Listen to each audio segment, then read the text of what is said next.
Earth Debate, Uncut and After Show. I'm your host, Nathan Oakley, and if you are new to this channel, or you've not done so already, then be sure to subscribe, hit the bell notification icon and join button if you'd like to become a Nathan Oakley 1980 channel member and keep up to date with the Flat Earth Debate.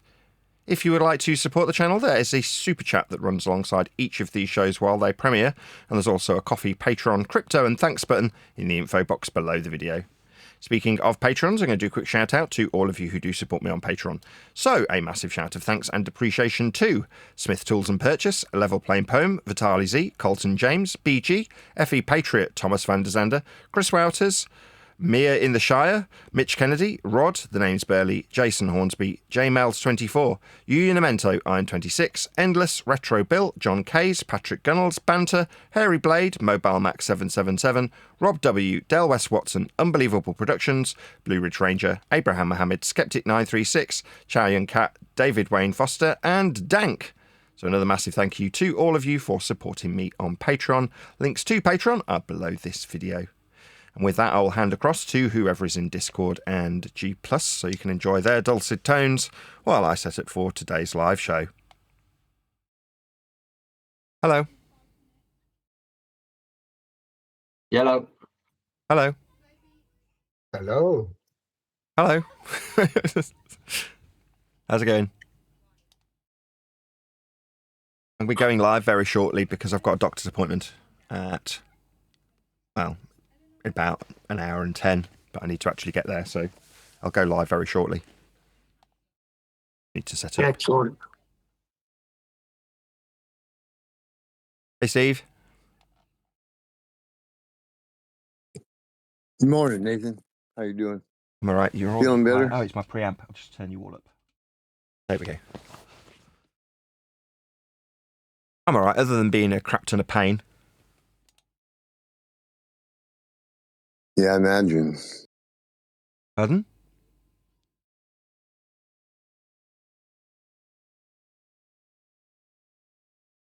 Say again, Steve. Are they going to do something today, or are they just checking me out? I'm going back to my... I've been in and out of hospital because I've been referred by my GP to the hospital. So that I've been in and out. And now I'm going to go back to my doctor and say, look, nothing's changed.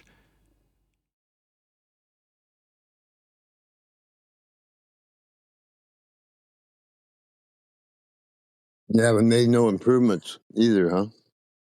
Not really, no. I kind of... You tell yourself that you're improving and then you go, no, I'm not. So I spoke to about it with my wife and she's like, well, go back to the doctor. I'm like, but I've got a show on and the appointment time's at the same time as my live show. And she's like, so what?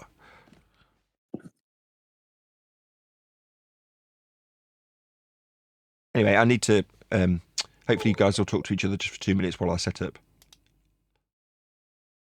Sounds good. Yeah. Click, you okay? Yeah, we're okay, I think.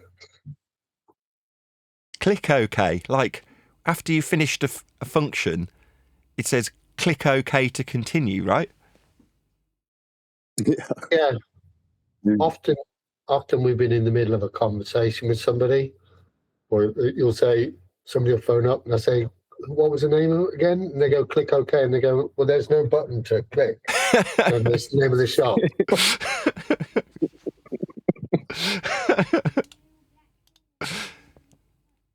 But yeah, that's where it was. That's where it came from back in the 90s.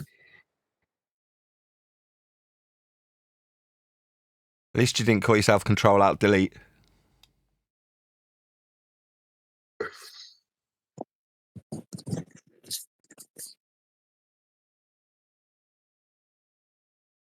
Am I there? Can you see you guys?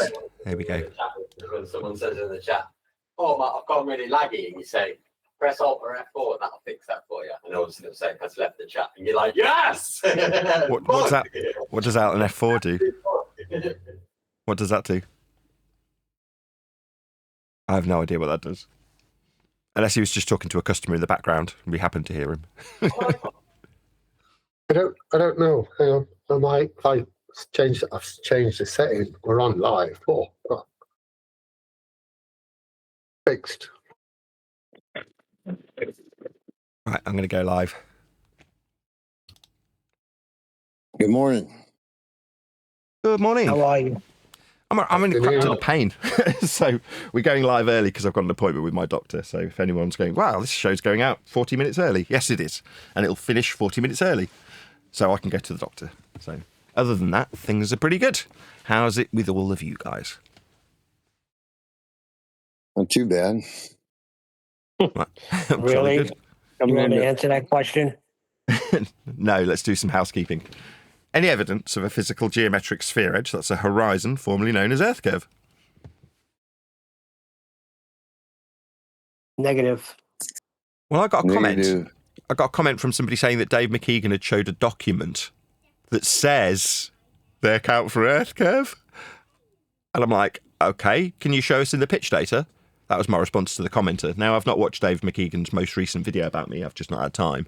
But I now know what the general crux of it is. Oh, you've got a document that says they account for it in the gyros. So gyros not doing what gyros do, says document from NTSB. They've got black box pitch data that shows exactly what the plane is doing, though, haven't they? It measures what the plane is doing with pitch and the useful functionality of gyros. So I already know what Dave covered. I mean, I didn't really need to go to his video or get a commenter telling me, based on his previous use of gyroscopic pendulous vanes or whatever the mechanism that he used in the last video, to suggest that they're self-correcting the gyros. Well, if they are, we'll need to see that in the actual measurements in the black box data, which is what they assess when they do life and death. They're not looking at some drawer in a filing cabinet to see what they should be doing. They just look at the raw data. But there we go. Now we know what the alleged get around for the NTSB pitch data is. Well, they've got a filing cabinet with some documents that say they account for Earth curve, says Dave McKeegan. Dave McKeegan being the guy who went to Antarctica and measured the Earth flat for 24 hours. I keep getting that wrong. But for the fact that Dave's a complete idiot and couldn't cope with his own tripod, he would have, past tense, measured Earth flat for a 24-hour period with surface level and elevation angles to the sun. Unfortunately, he was outsmarted by his own tripod, and now he's appealing to a filing cabinet with some documents in. I'm going to go with the raw data that they actually study life and death circumstances with, not what you can dig out of a drawer and say is accounting for Earth curve. If it's accounting for Earth curve, I'm going to need to see that in the measurements of Earth from the black box, not from a drawer. That's what I was just going to ask you. So what you're saying is that if they have documents accounting for curvature, it would be read in the pitch data. So Yes, it would. where is it? Yeah, it would be in the pitch data. It isn't, because it's a plane in straight and level flight, nose up with respect to horizontal being something that gyroscopic motion affords them. Unless you're going to suggest that you've got a document that says it's self-correcting. Now, you've got pendulous vanes in some aeroplanes. You've got this old-fashioned 1950s mechanism that he went through in his last video. But if it's correcting something, I want to see that in the raw data. It's not there. We've already got the raw data. Like I say, we're not asking you to go to the filing cabinet and get an excuse. That's no good. It needs to be measured. We've already got the measurements, so there's nothing to discuss. Earth's measured flat. Nose up with respect to horizontal 1 or 2 degrees in that pitch data. That's what it shows. The plane's flying, So basically, level flight. they have it, but it's just showing level flight. So their fantasy land that it's accounting for it, it's a straight up lie, because what you read is straight and level flight. Well, that's So on the that's the end measurements. of that. Yeah, like I say, this is on the measurements. It's like, well, no, according to this filing cabinet, we've got a document that says that they account automatically for... No. Show us on the measurements. That's what we'll go with. I can only say one thing, according to Dave McKeegan. Earth is measured flat. What's that? You've got a document that says otherwise? Is a document a measurement? No. Oh, Dave, bless. Go to the filing cabinets, eh? We've already got raw data, thanks. We're good. Furthermore, what's this on screen? Oh, would this be Dave McKeegan's 24 hours of sun measurement? Oh, I keep having to correct myself, don't I? Not from a filing cabinet, from experience watching Dave McKeegan fail miserably to use his own equipment. But for the fact that Dave McKeegan couldn't cope with his own tripod, he would have measured this for 24 hours as the sun moved around his position. He couldn't cope with the tripod, But here it is. This is an elevation angle measurement that Dave measured from the ground, the surface level. It forms part of the angle to the sun, the other half of the angle. Two straight lines meeting at a vertex, measured for 24 hours by fugly Dave McKeegan. But for the fact that he couldn't cope with his own tripod. Did your filing cabinet also say that you also measured Earth for 24 hours, Dave? Have you got a document that says you did actually measure it for the full 24 hours? You've got a document that gets you out of jail? What a clown. Any evidence of axial rotation of the Earth-based variety? What does that even mean? It means a planar surface described as a non-inertial turning reference frame, turning beneath an inertial reference frame to induce an effect called Coriolis, an effect where Earth is alleged to turn underneath objects in the inertial reference frame. We'd notice.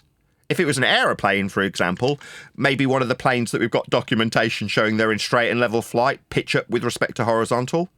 When they move with an Earth turning underneath, a flight from Charlotte, North Carolina to Los Angeles would take about an hour and a half instead of the 4.5 to 5 hours that it actually takes, because Earth is not turning underneath to induce a not actual drift of the aeroplane, as Earth is alleged to turn underneath aeroplanes, hot air balloons, you if you jump up and down, pendulums and gyroscopes. Yeah, we'd notice, wouldn't we? If Earth's turning underneath a gyroscope, like Dave McKeegan says he's got from his filing cabinet, then Earth's turning underneath gyroscopes. And we'd notice.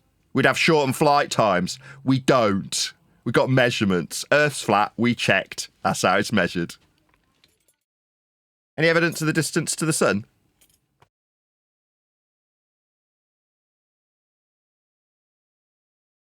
According to any school book you would go to now, I think it's 92 million miles away now. Maybe 90. Somewhere around there.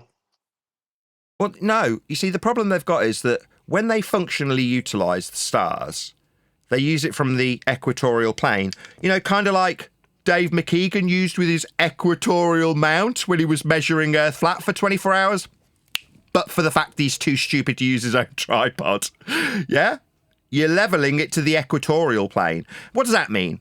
Well, it means that if you're going to measure an angle, it needs to be off a plane because it's forming part of the angle. And it'll be in hell when describing the celestial sphere wrapped around your position with the globe as a glorified protractor. A bit like this diagram on screen right now. When you do that, they assert that the star distances are infinite, not a Keplerian Huygens derivation based on scale and the sun and its transit with Venus, or the Venus transit, I should say. No, apparently it's an infinite distance when we're alleging angles come from hell inside a giant ball. Imagine this ball is Earth. You just have to draw a map on this ball that depicts you measuring angles like to the sun or a star, like Dave McKeegan and Simon Dan and all the people who measure Earth as a flat surface to get an angle to any celestial light in the sky. And when you do, you then need to wrap a ball around your position and pretend that you're projecting those angles through your ball to the celestial sphere with stars at an infinite distance. So they like to, ballers, have their cake and eat it. Like to suggest that they've got a distance scalable from hell, and also simultaneously assert that they've got an infinite distance when they're measuring from a plane, the angle to these stars with the globe wrapped around your position as a glorified protractor, which it's not. Nobody's in hell measuring angles to anything. We are measuring off surface level, and you can call that the equatorial plane inside your ball if you want. It's just nonsense, though. So no, Neil, when they say 93 million miles, they're just using Kepler and Huygens to scale things based on derivations of flat plane measurements in the first instance to derive radius. Things like minimum elevation angles to Polaris will give you your radial value, so you can suggest that it's spherical and then scale it with Keplerian interplanetary motion and Huygens transit of Venus. Those things will give you the scale and therefore extrapolated distances at 93 million miles to the sun. Meanwhile, what's that? Infinite distances, because we're working off an equatorial plane that Dave McKeegan can't quite cope with when levelling his tripod to it. Yeah, that's right. That's how we measure Earth, flat, in all respects. Well, the problem is you have the school books stating 93 million miles. Then you have flat earthers saying, well, it's about 2,000 miles. And nobody really knows what the sun is, let alone how far away it is. So you got people just basically staring and declaring. Yeah, we get that a lot. Meanwhile, all the measurements of Earth are flat, like measurements off the equatorial plane. If you're going to describe an angle, how are you going to describe it if north, south, east, and west aren't horizontal like on a compass? Oh, they are. If you're going to reference directionality, west's flat, east's flat, south's flat, north's flat. These are flat-only directionalities that will be, can be, and are used when navigating the surface of Earth as a flat plane, because that's how it's dealt with. It doesn't matter if you suggest that north, south, east, and west are inside a ball. They're not. They're just flat directions. And that's what we use.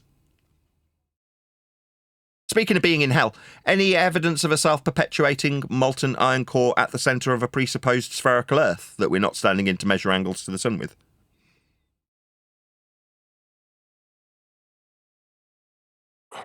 Well, it's got to be there. Say again? It's got to be there. No, it's not going to be there. I mean, what we do is we measure Earth flat like on screen. This is what Scientism. Let's stop having a go at Dave McKeegan. I mean, Dave McKeegan's probably not the best example because he couldn't cope with his own tripod. And but for the fact he couldn't cope with his own tripod, he would have, past tense, measured Earth flat for 24 hours like this. But let's not just focus on fugly Dave McKeegan and his inability to use his own equipment. Scientism also measured the Earth flat thousands of times with a participating audience with this methodology on screen now. This is an elevation angle measurement to the sun used by, and I'm not even joking, thousands of Scientism's participating audience members. They all made this measurement, an elevation angle measurement to the sun. Well, maybe we could get a quote from Scientism. What's that, Scientism? Quote, Dan.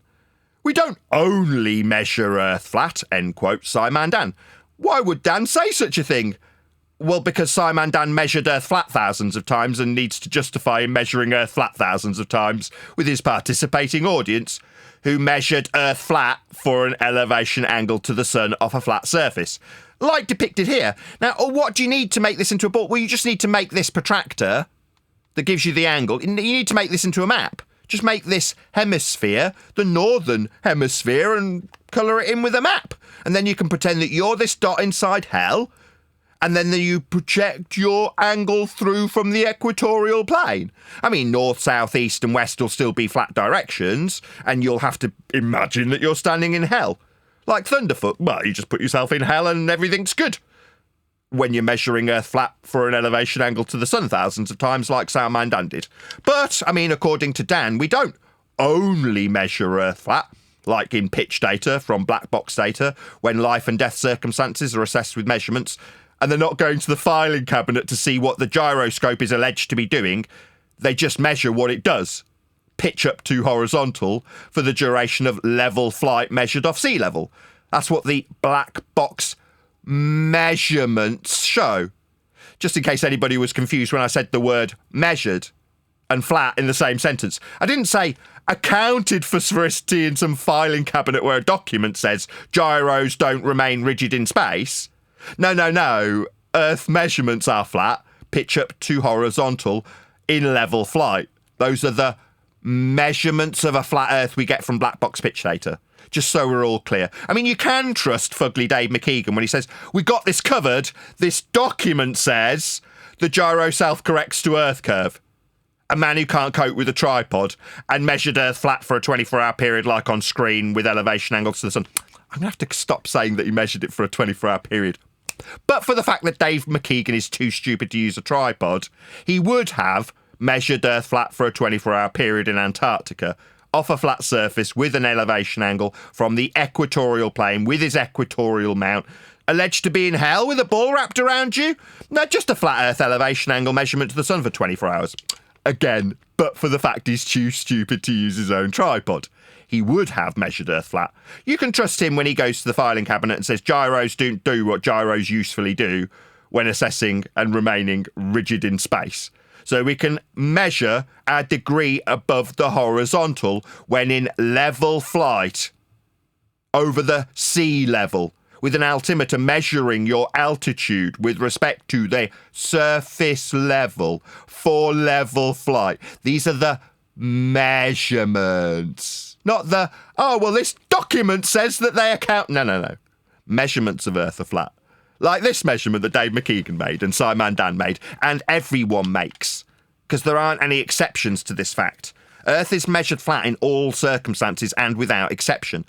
You can say it isn't. You can pretend you're in hell and you're actually projecting your angle that you took off the equatorial plane to a map you're not standing on, you're standing in. But that's idiotic.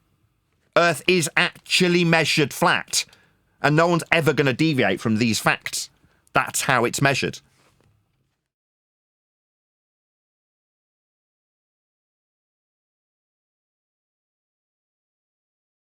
Well, what housekeeping questions haven't we had for a while? We've had 2 or 3, but we might as well do the full shebango. Any scientific evidence of gravity? That's exactly where I was going to go. You beat me to it. I don't think you can put it through the scientific message. What is gravity, first of all? It's a conceptual medium known as space-time, invented by a man named Einstein 110 years ago, going on for 111 years ago. So almost 111 years ago, a man named Einstein decided that the Newtonian force of down, that would be perpendicular to a plane of reference. That's to say, Newtonian gravity, superseded almost 111 years ago by Einsteinian bent pseudo-Riemannian fourth-dimensional space-time bending, was requiring a plane of reference to be perpendicular with respect to, for a downward motion. Notice this is on the list of things that you ballers can't use. Down, up, perpendicular to a plane. You'll need a plane for Newtonian gravity. Meanwhile, the current gravity not taught to school children, because we live in a society where the education structure lies to children about what gravity is and says it's Newtonian when it was superseded almost 111 years ago by Einstein's invention of a fourth dimension. Now, length, breadth and depth, no problem. But space-time? Bending? Yeah, show me space-time and then bend it. Then you'll have a natural phenomena. What you can't, it's conceptual. You can't show me time? Oh, what a shock. So there is no natural phenomena, just to answer your question, Neil.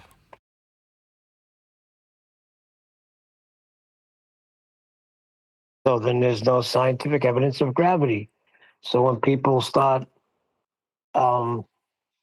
claiming that everything goes down, first of all, they're outdated. And second of all, everything doesn't go down, right? No, we've got clouds. Just looking, things are going up. Gas behaviour defies the Newtonian assertion of an always in effect downward motion. My God, I'm in so much pain. Always in effect downward motion, when obviously the gas particles that originate from the ground are going up.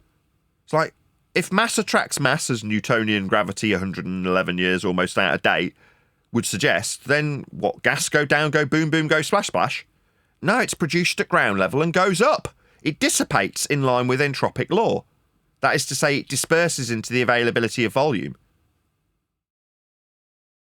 Speaking of which, any evidence you can have gas pressure, like we're all breathing currently, without the necessary antecedent of a container to press upon?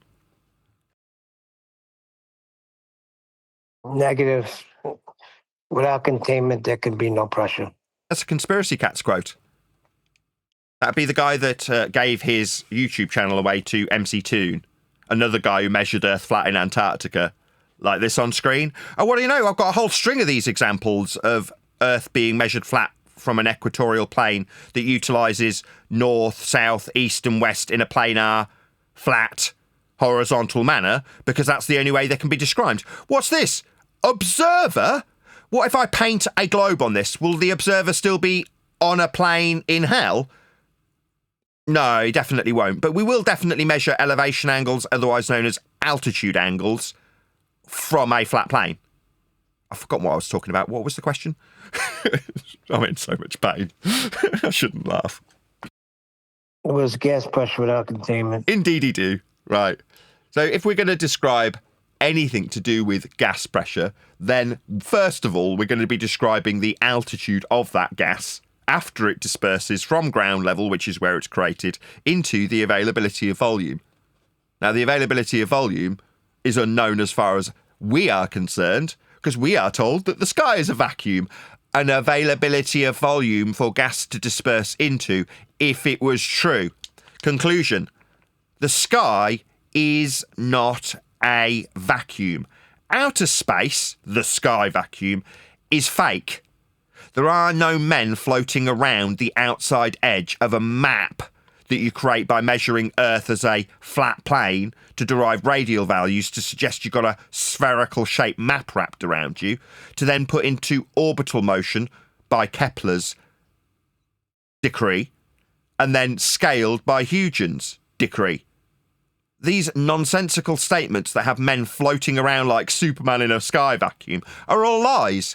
Every single lying shyster astronaut claiming to be in a sky vacuum has lied to you. They're not in a sky vacuum. Furthermore, if they're going to describe their altitudes, they'll be from sea level, perpendicular to a plane. That's what altitude is. But the gas we're all enjoying breathing would require we be under containment. So there is no sky vacuum. The gas would be filling that space and we'd all be dead. We'd never have developed gas pressure in the first place.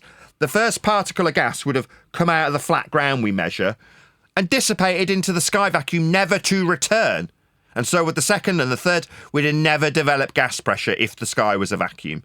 It's not. We are under containment. There is no sky vacuum. Outer space is fake.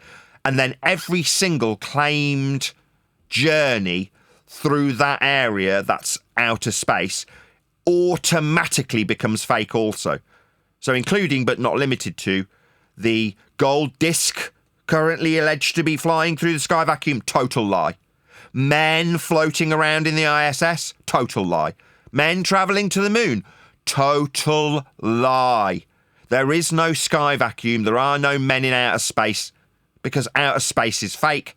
If the sky was a vacuum, the gas we are all breathing would fill that space. It's called entropy. Second law of thermodynamics. Gas disperses into space. What else we got? What haven't we covered for a while? I'm going to get through all of them if I can remember them all.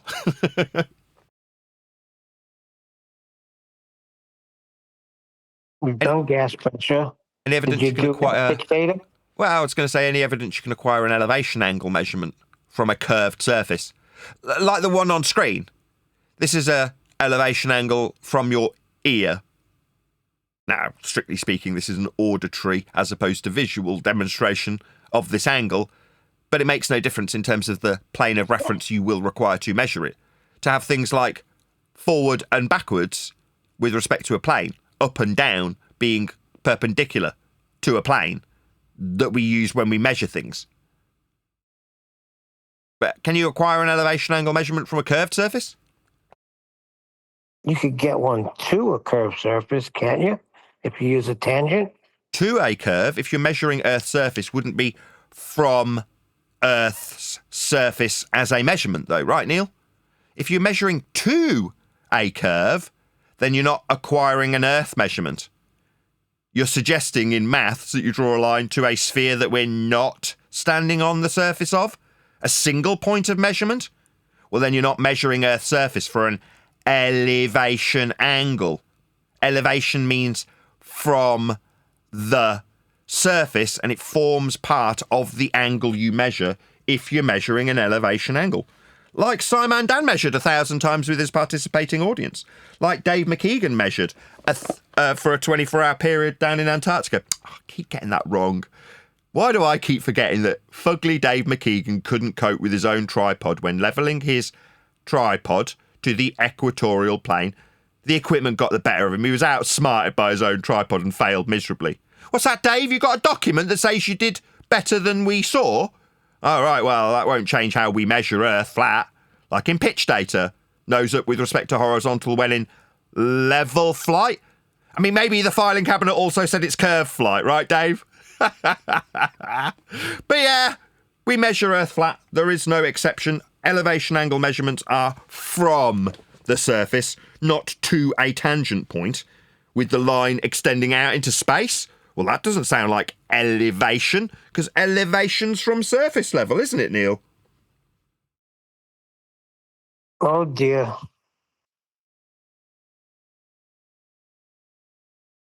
Could read out a few definitions. The altitude angle, sometimes referred to as solar elevation angle, describes how high the sun appears in the sky. The angle is measured between an imaginary line between the observer and the sun and the horizontal plane the observer is standing on. Sustainable by design. So, by example, if you measure an elevation angle, like just as one example, like Simon Dan and his audience measured 1,000 times. They measured altitude angles to the sun, that's elevation angles. From the horizontal plane the observers were standing on. That's how they got part of the angle. It forms part of the measurement. That's Earth being measured flat. The elevation angle, used interchangeably with altitude angle, is the angular height of the sun in the sky measured from the horizontal. TVE education.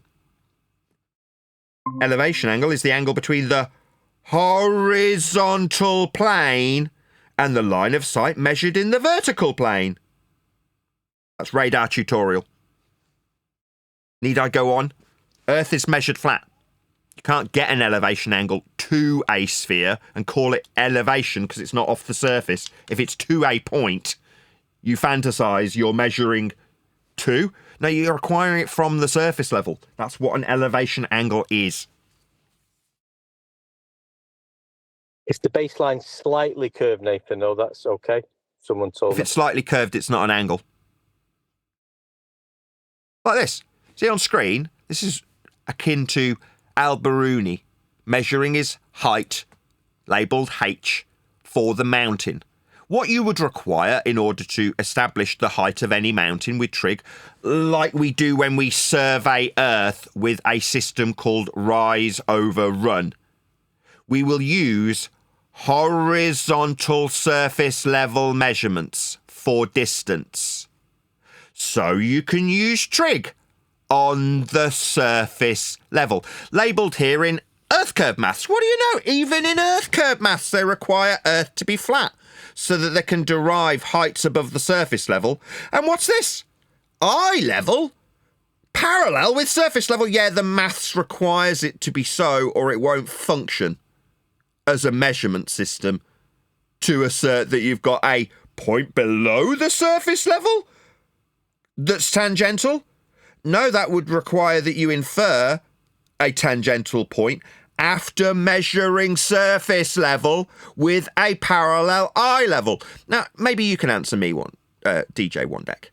If surface level must be parallel with eye level, can it curve? No, it can't curve. So Two straight lines parallel with each other. Axiomatically, Earth must have a surface level for the measurement to commence, for bull-believing clowns to believe that when they raise up in altitude, that would be H. Altitude is your height off the surface level, like planes measuring flight level with their eye level, parallel with surface. These are axioms. If you suggest that surface level curves, none of your maths functions. Yeah, this is what a global was trying to tell me last week when I was going through this this fact, and this is where they are now. They're trying to say, well, you can obtain an elevation angle as long as the base is only slightly curved. This is where they're at mentally now. Oh, so long as it's slightly curved. No, axiomatically it can't be parallel if it's slightly curved, you complete clowns. Meanwhile, you do require Earth to be flat and have a surface level. It's right there in your own maths that you think proves Earth curve below surface level with an axiomatic parallel eye level and an elevation measured off the surface level. Yeah, you're going to need surface level and eye level to be parallel for your maths to function. What's that? It's slightly bent? Well, then your maths fails. Oh, it's not. It's flat. Well, then you've measured Earth flat. We call this the rock and the hard place. That is to say, either you accept the axiomatic requirement for surface level to be parallel with eye level, like sea level and flight level, same exact principle. I mean, you can go to the filing cabinet and suggest that there's a document that says gyros self-correct. Now, if my loved one had lost their life in an air disaster, I'd want to see that in the measurements from the black box. Now, we don't. What we do see is gyroscopic motion establishing pitch data up from horizontal with an angle. Pitch angle. With respect to horizontal. For the flight level. Parallel with the surface level. Measured from sea level. Measured with altitude. These are measurements. Not, I've got a document that says it's curved. Measurements of Earth are what demonstrate it to be measured flat because it must be flat axiomatically for the measurements to function. Go to your document, go to your filing cabinet, tell me it's bent. What a clown. This is akin to the kind of idiot who takes a tripod to the alleged ends of the Earth, has a once-in-a-lifetime opportunity to measure the Earth flat with a 24-hour sun angle, and then fails. That's fugly Dave McKeegan we're talking about. So you're going to trust this idiot who can't even use a tripod when he says he went to a filing cabinet, got a document from the NTSB that says that gyros don't do what gyros do? Oh, well, I'm sure that's a wonderful source. Meanwhile, I'll go with the raw data measured when life and death investigations take place that show flight level and nose-up pitch with respect to horizontal, utilising the axiomatic principles that gyroscopes offer when remaining rigid in space. It's what gyros do. It's what makes them useful. What's that? You can use pendulous vanes to attenuate them if in a tight holding pattern. Yeah, you can. But I'd want to see that on the pitch data. Oh, you would see that on pitch data. You would see it in the black box of measurements. Yeah, we do. When measuring straight and level flight. But I know, maybe Dave McKeegan can tell his audience that the filing cabinet, the documents say otherwise. Oh, do they? Show me in the measurements then. Oh, they're not there. We've already got them. Why is it that anytime you're dealing with curvature, it's negligible, or anytime you're dealing with other things, it's accounted for. Same thing with Coriolis. It's accounted for. This elusive curvature, there's always an answer, but never a measurement. And every time they come with a measurement, it's flat. So I can't believe we're still in this predicament we find ourselves in, that people are still getting away with, well, it's negligible or it's accounted for. And people buy this line. Well, don't get it. They'll assert it while simultaneously asserting that the account utilises axiomatic flat principles like directionality. So you'll have someone say, well, we account for the curved surface when travelling south. Really? South's flat? Are you dumb? Most of our globe-believing audience is stupid because they constantly utilise flat Earth axioms and then apologise for how flat they're alleged to not be. But they're axiomatically requiring them to be so when travelling in a flat direction, like north, south, east or west. And they never owned a compass, these idiots. Clearly not. Curvature's only ever accounted for mathematically. It's never measured. It's there in the Earth curve calculator that you've just been through, Nathan. It's measured flat. They're using surface level and eye level, parallel with each other, and then there's a mathematical concept afterwards to change that into a globe. Yeah, the deriving curve from flat Earth measurements. Yeah. Yeah, same goes for orbit. Orbital motion is a derivation of a flat surface level measurement to acquire a radial value so that Kepler can put you on a sphere. Actually, strictly speaking, that's wrong. In a sphere. Kepler's orbital motion also works from hell. If you ever look at a line when showing a pictorial version of Kepler's orbital motion, the line, the circle that is alleged to be Earth moving around the sun, has that line bifurcate Earth through the centre of it. That is to say, the motion mathematically is described from the centre of hell. Why? Well, because the derivation of the original radial value measurement came from a plane. It's a derivation of a planar measurement. The radial value is an elevation angle minimum, or in the case of Al-Biruni, you can say it's the derivation from surface level with a dip angle from eye level. Again, axiomatically requiring flat surface level. Or, if you want a modern one, you can use Simon-Dan's 1,000 measurements of surface level for his sun altitude angle that every one of his participating audience must measure Earth flat to acquire. So it doesn't matter which one you reference to suggest the spherical radial value. It's not. It never is. It never will be. Deriving circles of equal altitude and then calling them spherical isn't going to give you an orbital motion that comes from anything other than a flat plane measurement. That's how Earth's measured. Hey, Brian. Was that Simon Dan Tostenes you was talking about? Is that what you started calling him? Simon Dantosthenes? I like it.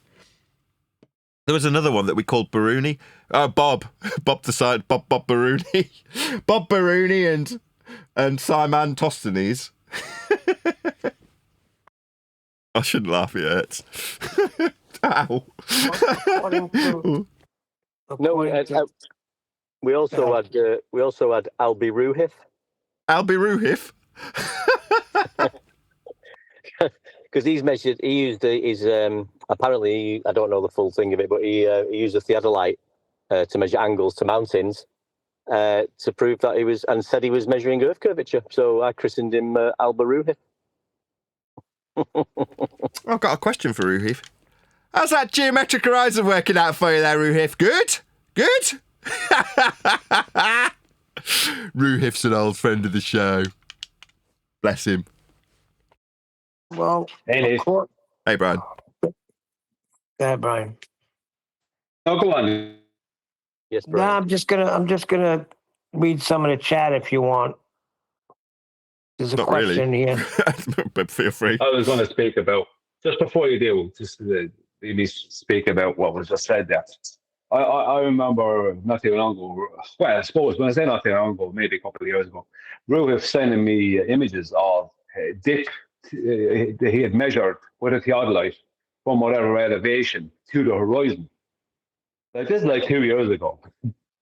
Or this kind of stuff. It's like you're measuring, for a start, the horizon's not to do it, and to other things, not just the horizon. And he said, so what do you think they fit, a flat Earth or a globe? Well, you're measuring an angular size to things, so that's the only flat Earth. And he wouldn't accept it. Like, Sorry, just to interrupt. I'll just quote. Yeah, I'll just quote Conspiracy Cats. I'll give you a flat Earth for that. That'd be the angular size, Ruhif. Conspiracy Cats, end quote. I'll give you a flat Earth for it. Yes, because it's the only way that you can ever measure it. That's correct. He had to because he had no choice. Yeah, you're always measuring Earth flat. Go ahead, Brian. Sorry to interrupt. Well, it all comes back to the thing of on the back of what you were saying a while ago, Nathan, is that they measure either horizontally, vertically, or at an angle that's derived from horizontal, and they then have to make apologetics for why they didn't measure globe. You know what I mean? This is what they have to do. You have to add in globe afterwards mathematically. Everything, they have to do it.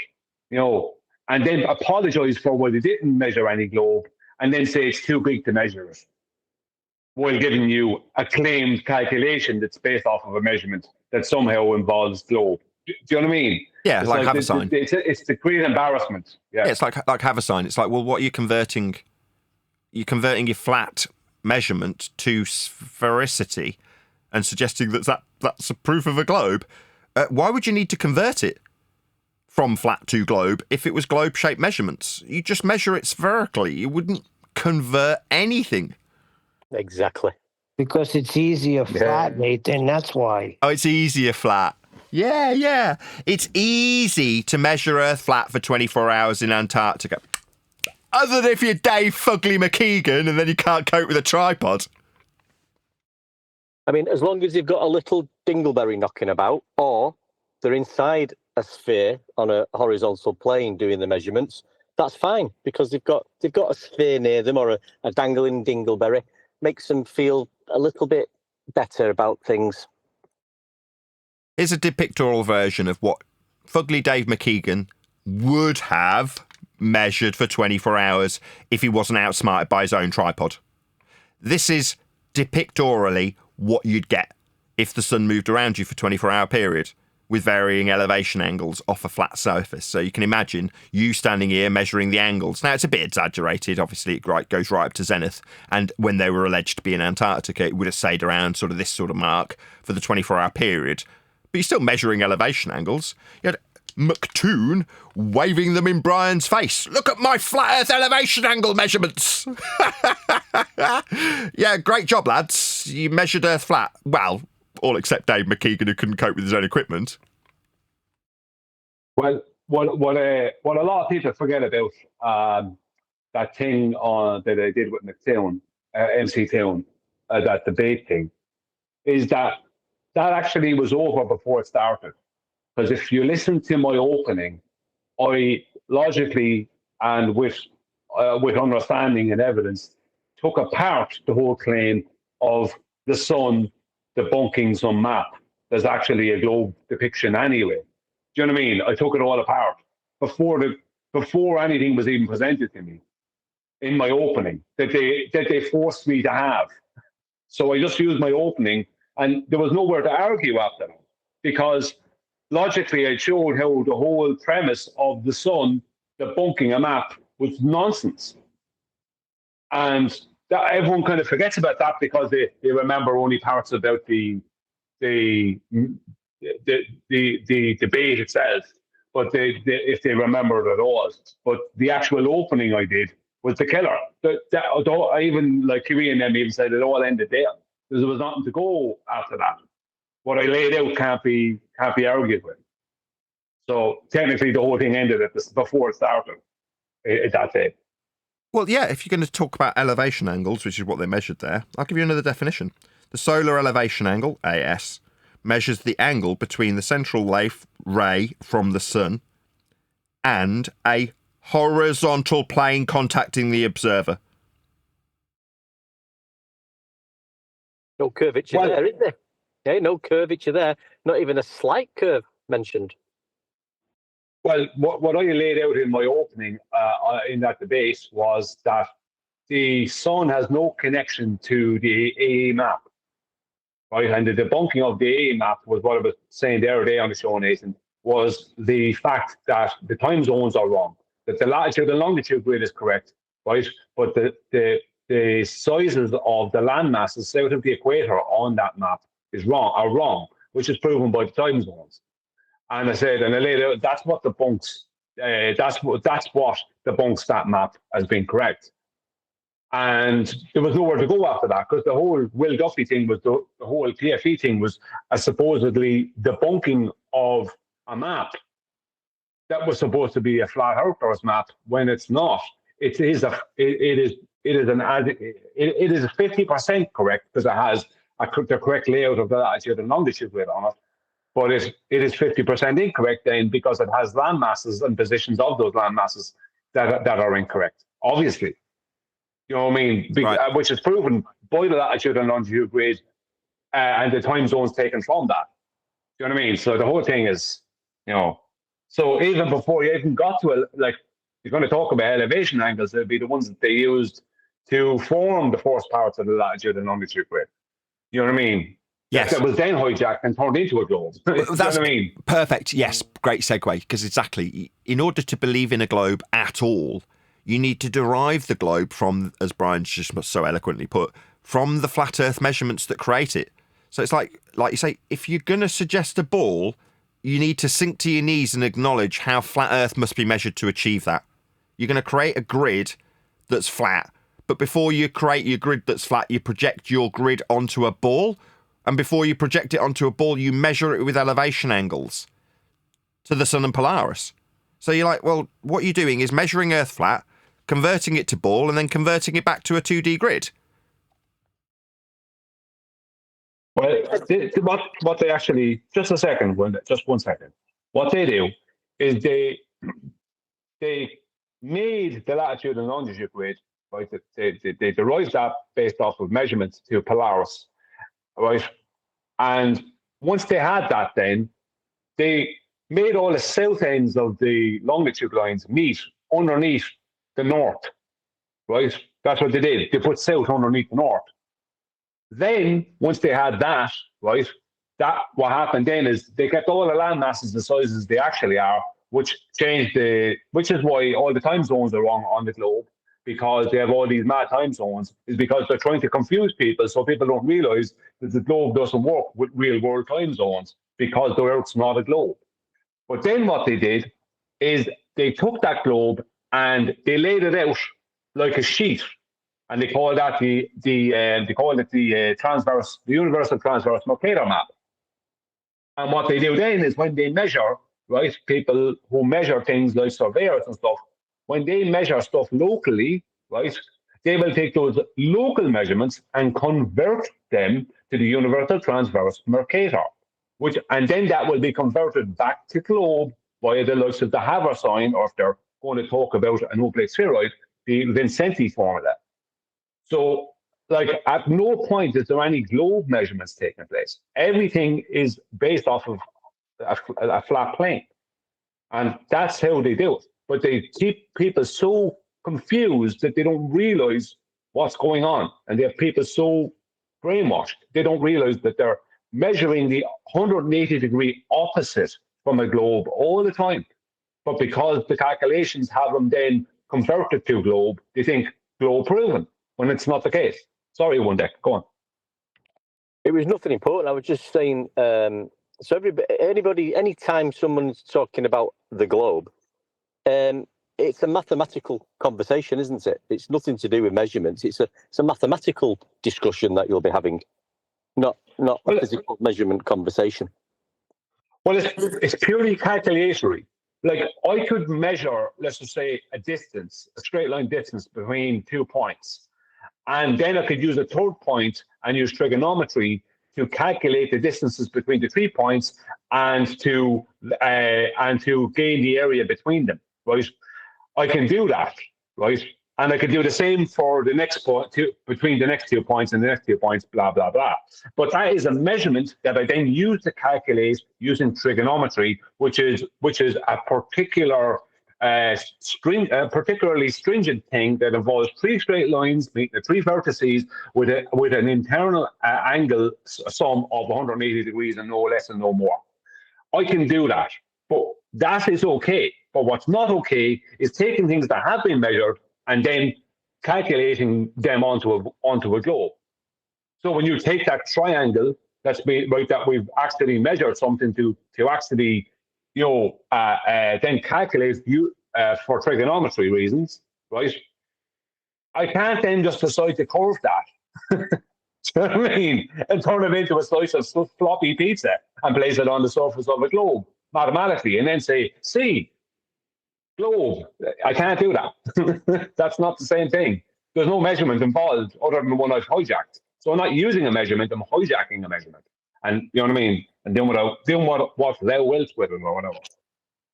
And I think at that point, Brian, if I'm correct, that's where they start telling people that you can get spherical triangles. Is it?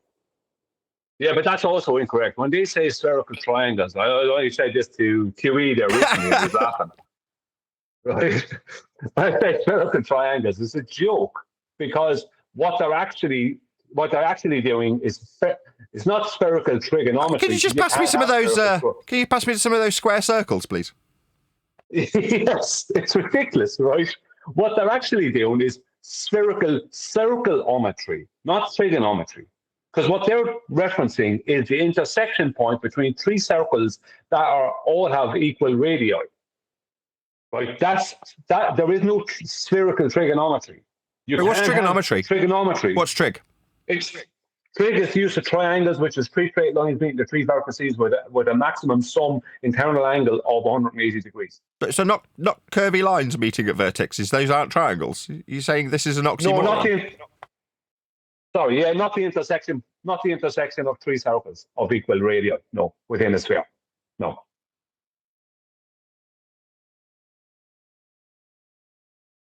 Right, I'd So normally yeah, one day. I'd normally be making the thumbnail after the live show ends, but I'm disappearing to a doctor's appointment after the live show pretty much immediately. So what show number are we on? Is it 2409? I'm not a clue. Is just remembering from memory. 2409, and I'm going to call the show How to Make a Globe with Flat Earth Measurements. Spherical circleometry. Give me some of those square circles. I mean, It is a joke. It is a amazing, complete isn't it? joke. Sorry, go ahead. I'm saying, like, we're laughing about that. That's amazing, and it's people talk about spherical triangles if it's a thing, and that gets me. And then when we've gone over and we watched the video I put up last week, something we've been explaining forever, but people will watch these videos of someone explaining how things are being measured from the center of the globe. Like there's somebody actually inside the globe on the equatorial plane measuring to the celestial objects outside of the sphere. I mean, this is ludicrous. This really is ludicrous. Now, well, the first thing you have to do, remember, in that situation, is pre-assume a curved sky. You have to make a curve. Right? This is obviously not. You have to use spherical circleometry on the sky, and then create another sphere within that celestial sphere you've created. So you've created one big celestial sphere, and you take portions of that with spherical circleometry, and then you place them on the surface of a globe that you're not standing on, using more spherical circleometry, all from a flat plane center point. That's what you do. Globe proven. Globe proven after utilization of some of them square circles.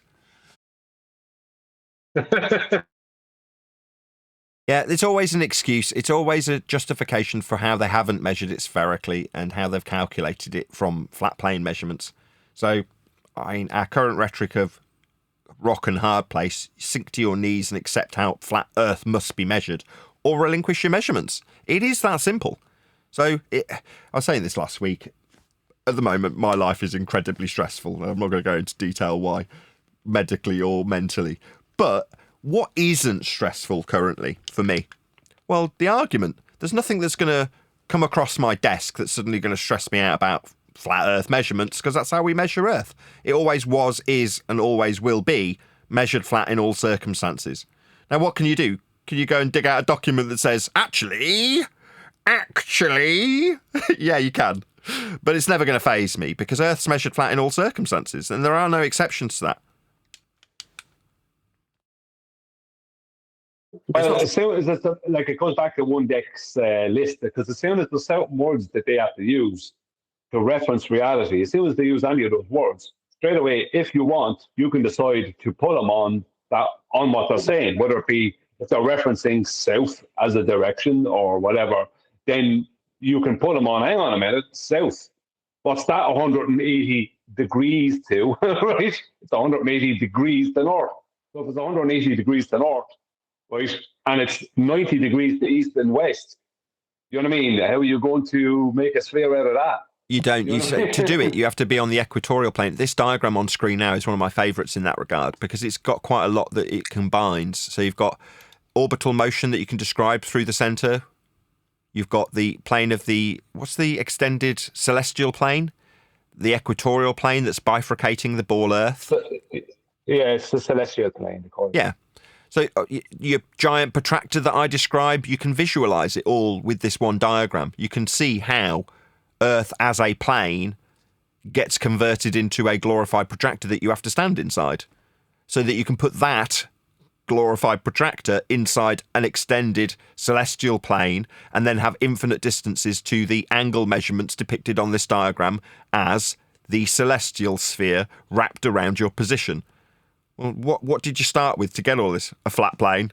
What's it utilising when it's functional? A flat plane. What are you standing within on a flat plane? What extends beyond the extremities of the ball that you think you're standing in? A flat plane. Why? Because that's how it gets measured. All right. So say in that celestial sphere there, you plot a star, right?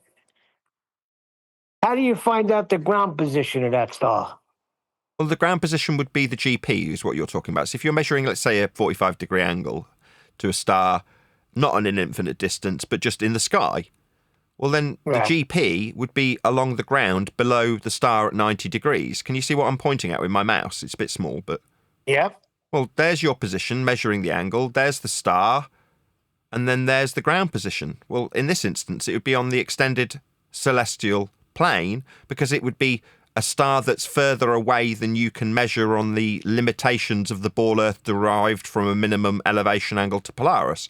There are still stars that you could see if you were measuring from below the equator or above, sorry, the other way around, below the North Pole and above the equator. You could be close to the equator and measuring a star that's vastly beyond the extremes of the ball Earth that is alleged to be the limitations.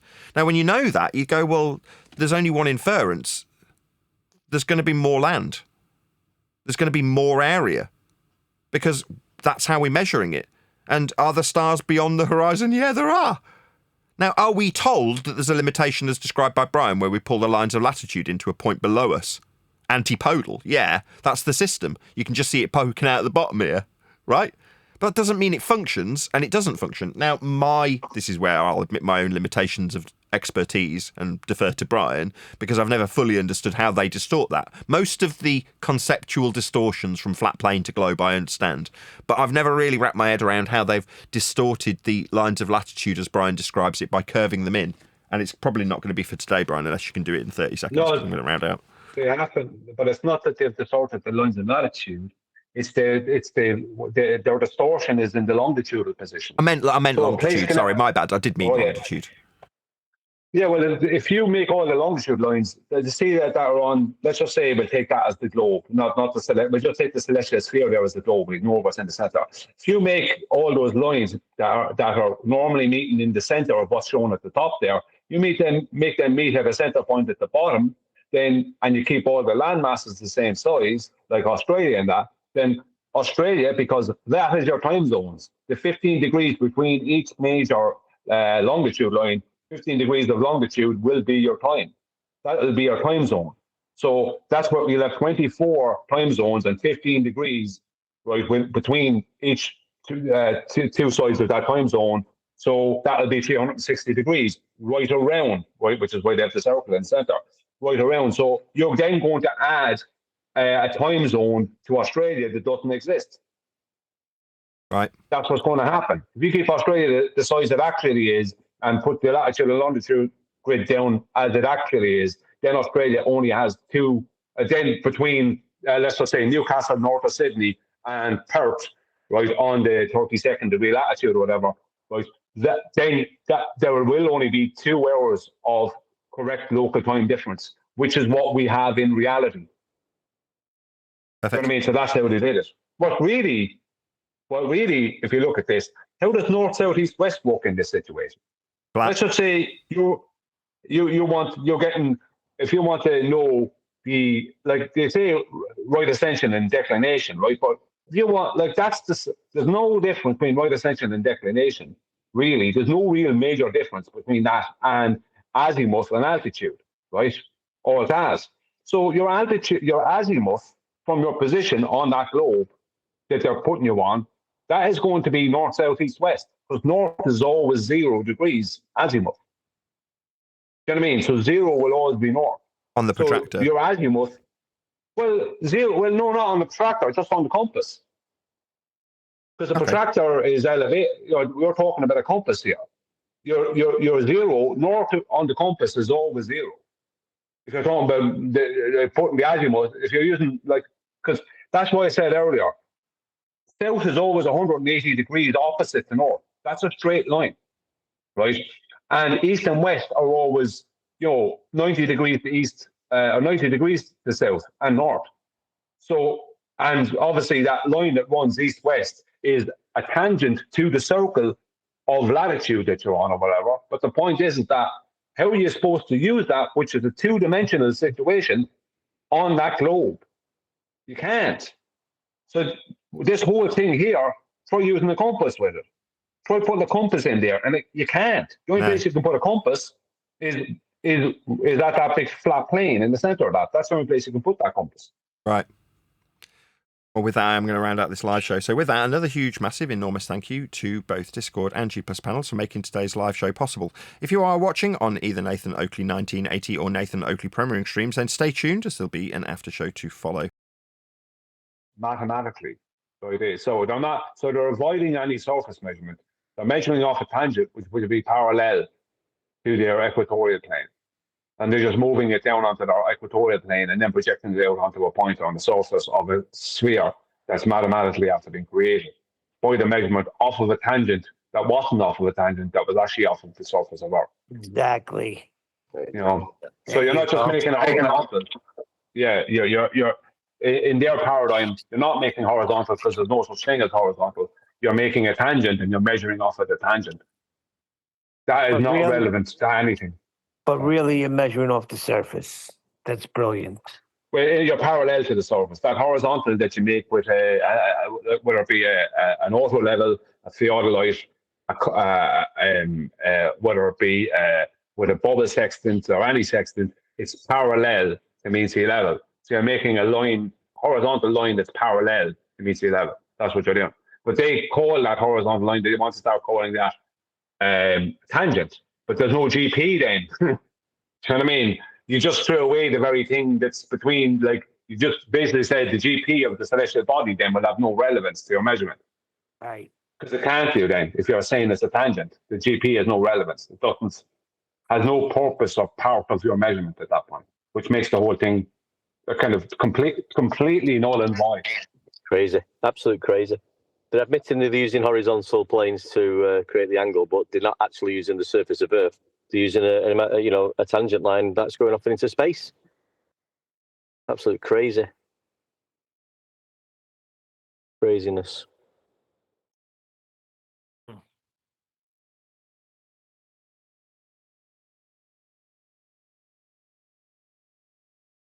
Right, do you reckon you can keep the chat going, or shall I round out the after show as well? I've got to disappear shortly. I don't think we could keep it going without somebody at the helm, Nathan. I'll be honest with you. Yeah, sure. Go to a doctor's appointment. We start fresh tomorrow. So no Up to after you, show? of course. Bummer. Well, we could talk. When do you have to leave? Now. Yeah, I can't guarantee that I'm going to be here. I'll be here in and out, but I couldn't guarantee I'm going to be able to keep a show running. Well, I mean, this typically will go out to a member-only audience initially, and then it'll go out to the extended live audience on the second channel eventually. But, I mean, it's not the end of the world if there's a little bit of dead air, I suppose. Neil, you said you were around. Do you reckon you can keep the conversation going if I disappear for half an hour? Yeah. We can keep it going. Okay. All right, up to you. I can't guarantee I'll be in. I don't want to be able to stay or be in and out. Me and one deck will hold it down. Yep. Well, I won't have a go at you if I come back and there's a load of dead air. That's just the way it goes. And I've already preempted my audience. That may be the case. So I'll leave the recording going and I'll come back. Hopefully it's still chit-chatty going when I get back in half an hour or so. Might be less. Okay. No worries. Yeah, they get constantly that I was thinking about that before. It's like anytime you're talking about anything, it's they've accounted for it, or it's negligible, or the familiar things they say. It's in the log, but really, we the gyro did account for curvature. You don't find it in the measurements. And when you look at the measurements, it's all based off a flat plane. Exactly. I mean, any time that I say it a lot when I'm talking to him, just explain your globe proof away. I'll get the microphone. I'm going to stay quiet and just tell me how the Earth curve's measured.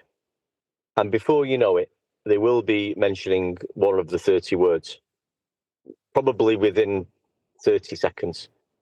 So they'll be referencing a tangent or a horizontal line, an angle, vertical, perpendicular.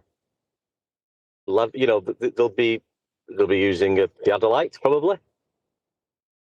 They like the theodolites. They seem to like them more than the marine sextant for some reason. They always go to them, especially Alberuhif. Yeah, but I've also had a change of heart in the way we approach things too, because once I came to the measurements, it's like I don't even want to discuss how you debunking a globe, because now we have the rock solid evidence we've been looking for. But speaking to a few different people, Brian, one of them, I think we still have to deal with debunking the globe, because the majority of the world still thinks we're on a globe. And it may sound Chinese to them how we interact with each other with elevation angles and measurements when they're still in the dark. So I've had a change in heart when it comes to, having to deal with debunking a globe, because the world still thinks we're on a globe.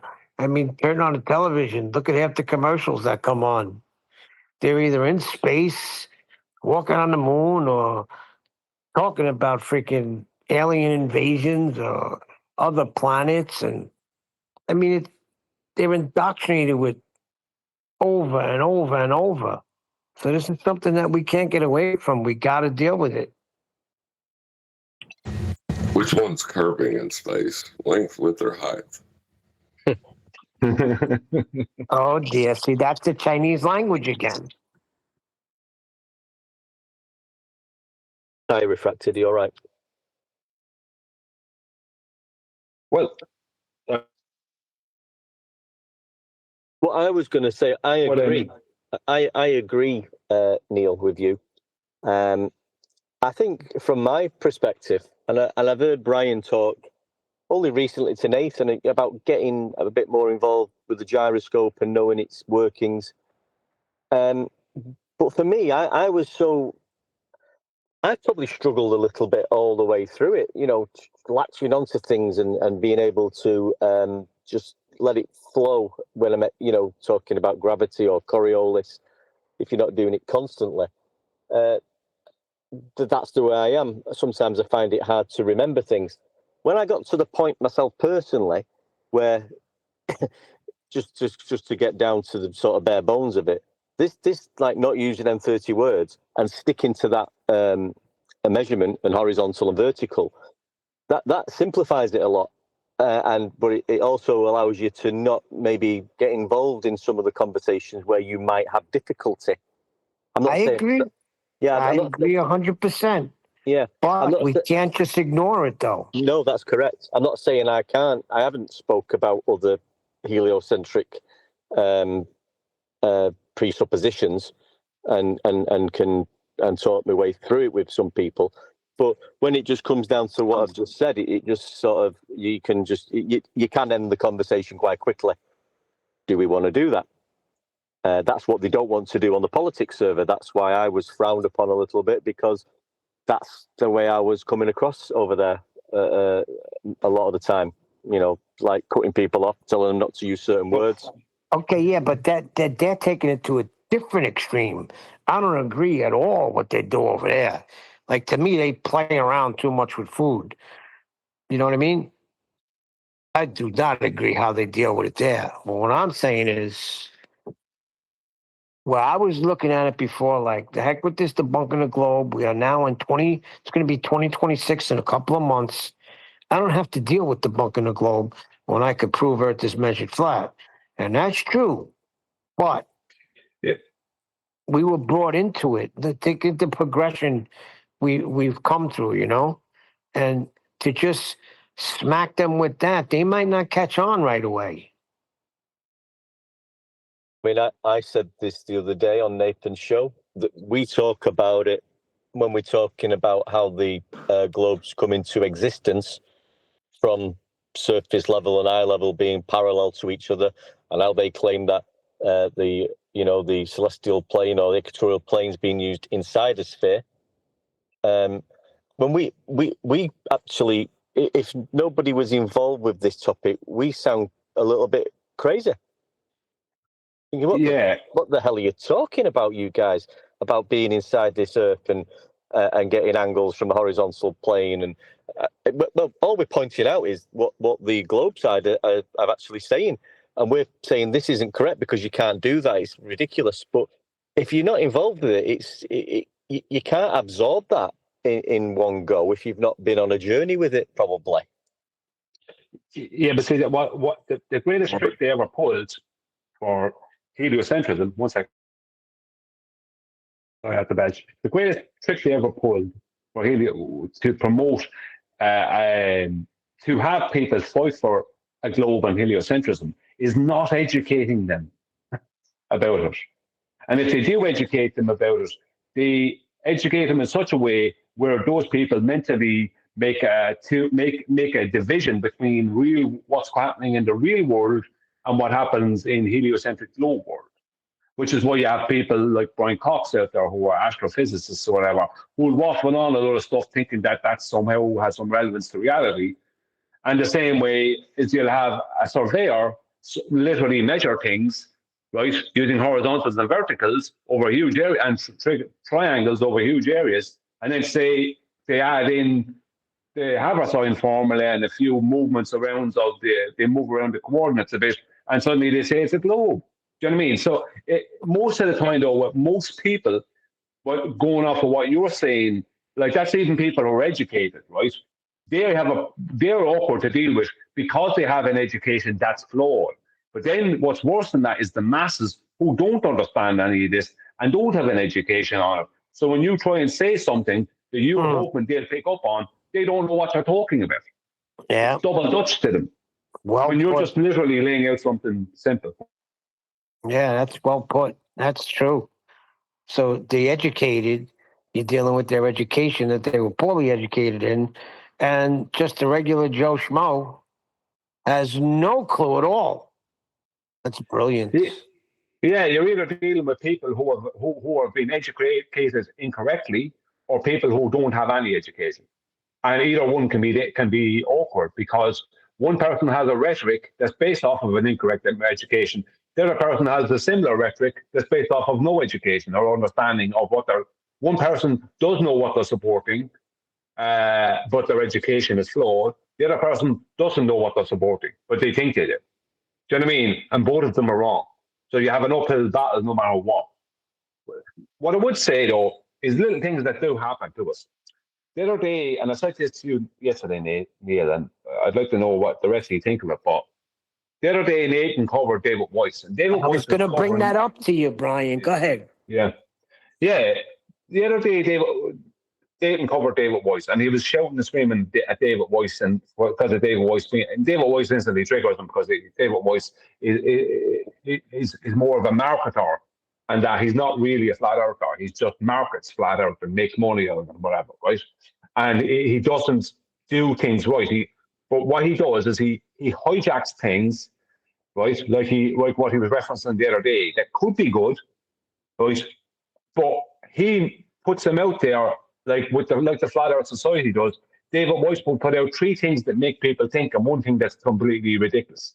And that's the kind of thing he does, just like Flat Earth Society. So the other day he was talking about this thing about how all solar eclipses happen faster south of the equator than north of the equator. Right? That all the solar eclipses, I think it's when in the southern summer or something, always happen faster than north of the equator.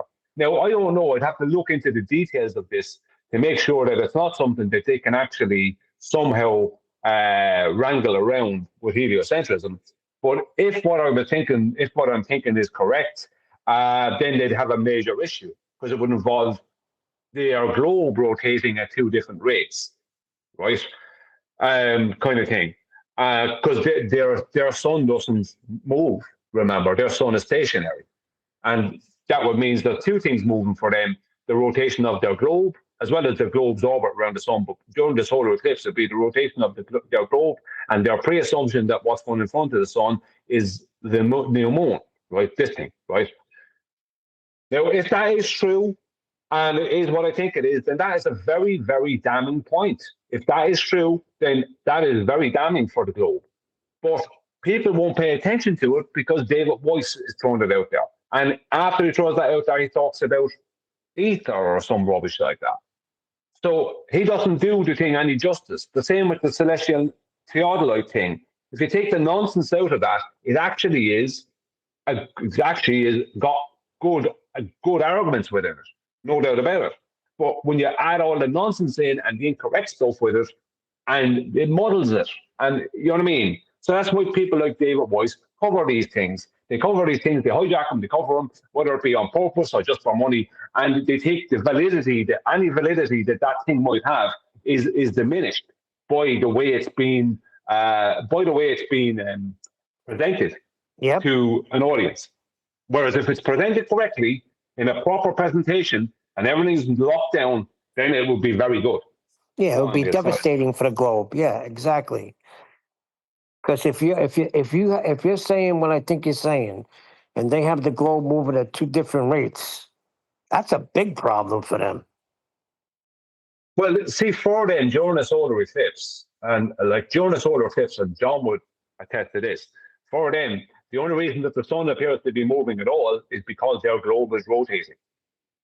Because they have a west to east rotation of 15 degrees per hour. Well, it's like there's a slight difference between the rotation of their globe and the apparent movement of the sun, but it's not enough that would matter over a day or a week or that. It would have to have 2 or 3 months to see a difference, right? Because their globe rotates at what's known as sidereal rate, whereas the sun is a solar rate. But in their paradigm, the sun doesn't move. So during a solar eclipse, right, the only reason that the sun is appearing to move with the supposed moon coming in between that and the Earth, the globe Earth, is because the globe Earth is rotating. So there's no way that can be happening faster south of the equator if during the southern summer or something like that every time, because the globe doesn't rotate faster in the southern summer. Do you know what I mean? The rotation is the same rate at all times, north or south. The difference is, yeah. I mean, that is all. I don't mind talking about anything, but I find myself now, like we're talking about this, and I understand exactly what you're saying, Brian. I'm not saying anything against what you're saying. I find myself personally, if I was getting into that wrangle-tangle with somebody about the southern hemisphere and the northern hemisphere and which eclipse goes quicker, in the back of my mind, I automatically now measurements. I automatically find myself saying, well, we can talk about that all you like, but you do realise that Earth's measured flat and we've got sea level. I just automatically do it. I find myself getting, why am I talking about this crap? I know it's not crap because it is interesting. And I like speculating about stuff on other things, not on this show, but it's good to chat and talk about that. But I just find myself doing this now automatically, getting annoyed. But the difference is, because you could measure the rate, right? Can't you? How are you going to measure it? Oh, well, that's a problem for them then, because we're only going to measure one way, the only way you can measure. Yeah, but see, the thing about the two, if it, as I said, I haven't looked into it enough to find out, but if what I'm thinking is true, then you're talking about a situation where it's difficult to use that if you're debating someone in some way because there's so much goes into it, right? So it's easier to just go to, right, where are you getting north from, or angle of what, off of what? Do you know what I mean? It's easier to do that in a debate format, but that doesn't mean that the other thing has no validity. Because if it's correct, and it is what I think it is, then it's got massive validity. I mean, within the topic. but it would just be something that you'd have to go through with an audience in a presentation and lay it all out for people, so you could give people an understanding as to why this is so destructive for the heliocentric paradigm. You know what I mean? It's not as easy as saying, well, how are you going elevation angle off of what? That's obviously a lot easier on Discord, isn't it? Yeah, I understand exactly where you're coming from, Brian. And I do seem to remember you saying a few weeks ago, you were sort of looking into that sort of thing rather than concentrating solely on the measurements. You was going to use some of their maybe claims and in a heliocentric way. This is a good example. I can't remember exactly what you were saying, but I've probably jogged your memory on it. You was going to start changing your tact a little bit, I think you said. Is that correct? Yeah, but we know why. Yeah, well, there's certain things I've done. I've been trying to draw people in, but what I do, like I will go into the heliocentric plane, and I learn about it and go right in. Well, I know about them all at this age, but I already know about them. But I will go into it, and I will then use that against them. It's like when QE always using hostile witnesses. Using their own paradigm against them is the best hostile witness, if you see it that way. Because then you then compare it to reality, and it doesn't fit. And it's not for the people you're debating with; it's for the people out there who don't know any different. I mean, you show them that, they go, "Hang on a minute, that doesn't fit." Do you know what I mean? It's like I could say to somebody who doesn't know any better, I could say, you can't have a full moon in the daytime if you're claiming the Earth is a globe in a heliocentric, solar system paradigm. They wouldn't know why you can't have a full moon in the daytime, right? But you can't within that paradigm. That can't happen. But they have to then, but because it does happen, what they'll say is they're like some of these space.com or whatever. They say, well, it does happen sometimes, right? The sometimes word is a tricky one. It's like sometimes, no, that it can't even happen once within your paradigm, because how a full moon is depicted within that paradigm cannot happen during the day. It cannot have one in the morning and daytime. Yes, it happens in the morning and the evening time. Literally, there was only one there a few months back, and it was back earlier in this year, and it was two. There was one, and it was happening at like 6 in the evening. 6 in the evening, it was like April or May or something. It was more at 6 in the evening. Up in the sky, full moon, not the day before the full or the day after, the actual full moon in the broad daylight. Sun up in the air, moon up in the air, right? I just couldn't take a photo of it. I couldn't take a photo of it driving, and by the time I got to where I was going, there was I couldn't see it. There was a lot of traffic. I couldn't do anything about it. But it was right there, and it was the actual full moon. I checked; it was the actual full moon. And I have video of the full moon during the daytime. So when they come at us, but when they come at us, other people have too. Like I think Michael Khan got as well. But the point is, when they come at us with the TFE, right, and say, how do you have it, sun and this sun supposed observation, right, if it really happened, how do you explain that with your AE map, which is a total straw man load of rubbish? For a start, the sun cannot debunk a map. Right, that's so illogically stupid, right? It can, number one. Number two, that's not what debunks the map, right? And number three is that, who cares? Because we have full moons in the daytime. That's the end of any claim they have. If someone is honest, that is the end of heliocentrism. But that cannot happen. That one observation is impossible in heliocentrism. Yeah, if I remember correctly, Brian, I think my time in Alabama was between 6 and 7 a.m. And I'm telling you, that was a full moon. I even took a picture of it. I just got to find it. Oh, I filmed it only recently. Like with the sun, literally. The sun. I couldn't see the sun because it was being blocked by houses and stuff. But the sun, is there. On the side of a house. Sun, direct sunlight. Yep. And I have in time and date, it shows exactly what, I have the exact time that I filmed it. I have the in time and date shows exactly, and time and date is wrong. They try and make the moon lower and the sun lower than they really are. Like time and date tried to say at one point that the moon was only 12 degrees above the horizon, when the moon was obviously, you're talking 28 to 32 degrees above the horizon. It was at least Easy. double it. Yeah. So they keep saying, time of date will keep saying, will say that the moon is, for those instances, that the moon and sun, right, are lower than they really are, right? But they still can't avoid the fact that the moon and sun have to be above the horizon on that day at the same time, right? So what they'll do is there'll be like a quarter of an hour on time and date for when the moon is still above the horizon and the sun has risen above the horizon. And they'll fit it in kind of just after sunset and just before moonset, or sunrise and just before moonset, or something like that, right? So they try and fudge the numbers, basically.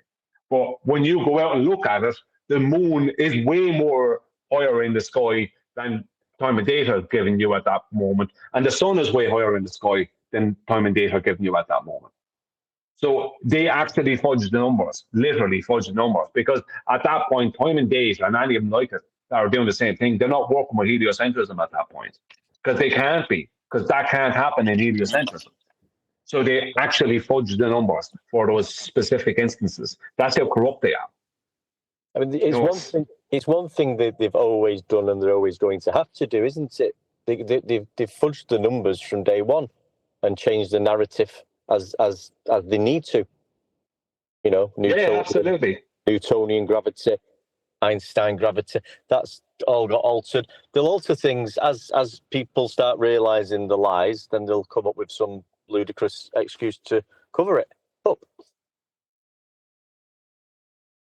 Well, the thing is that time and date will try and tell you, right?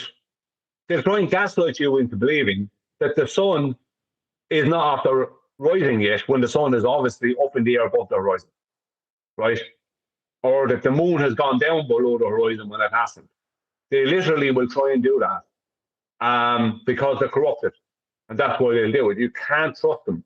But worse than that is that if you say to someone in our opposition, you point that out to them, they will try and argue that time and date is correct. I've said to so many of our opposition, I've said to them, I've shown the time and date has been totally incorrect for me many, many times. And I have it documented, right? And they basically try to say I'm a liar or that I don't understand. They won't accept. And I'm not talking about the AI-generated bots or the people who are paid to be trolls. I'm talking about the actual people. They will not accept that what's happening on time and date is not fitting to our reality.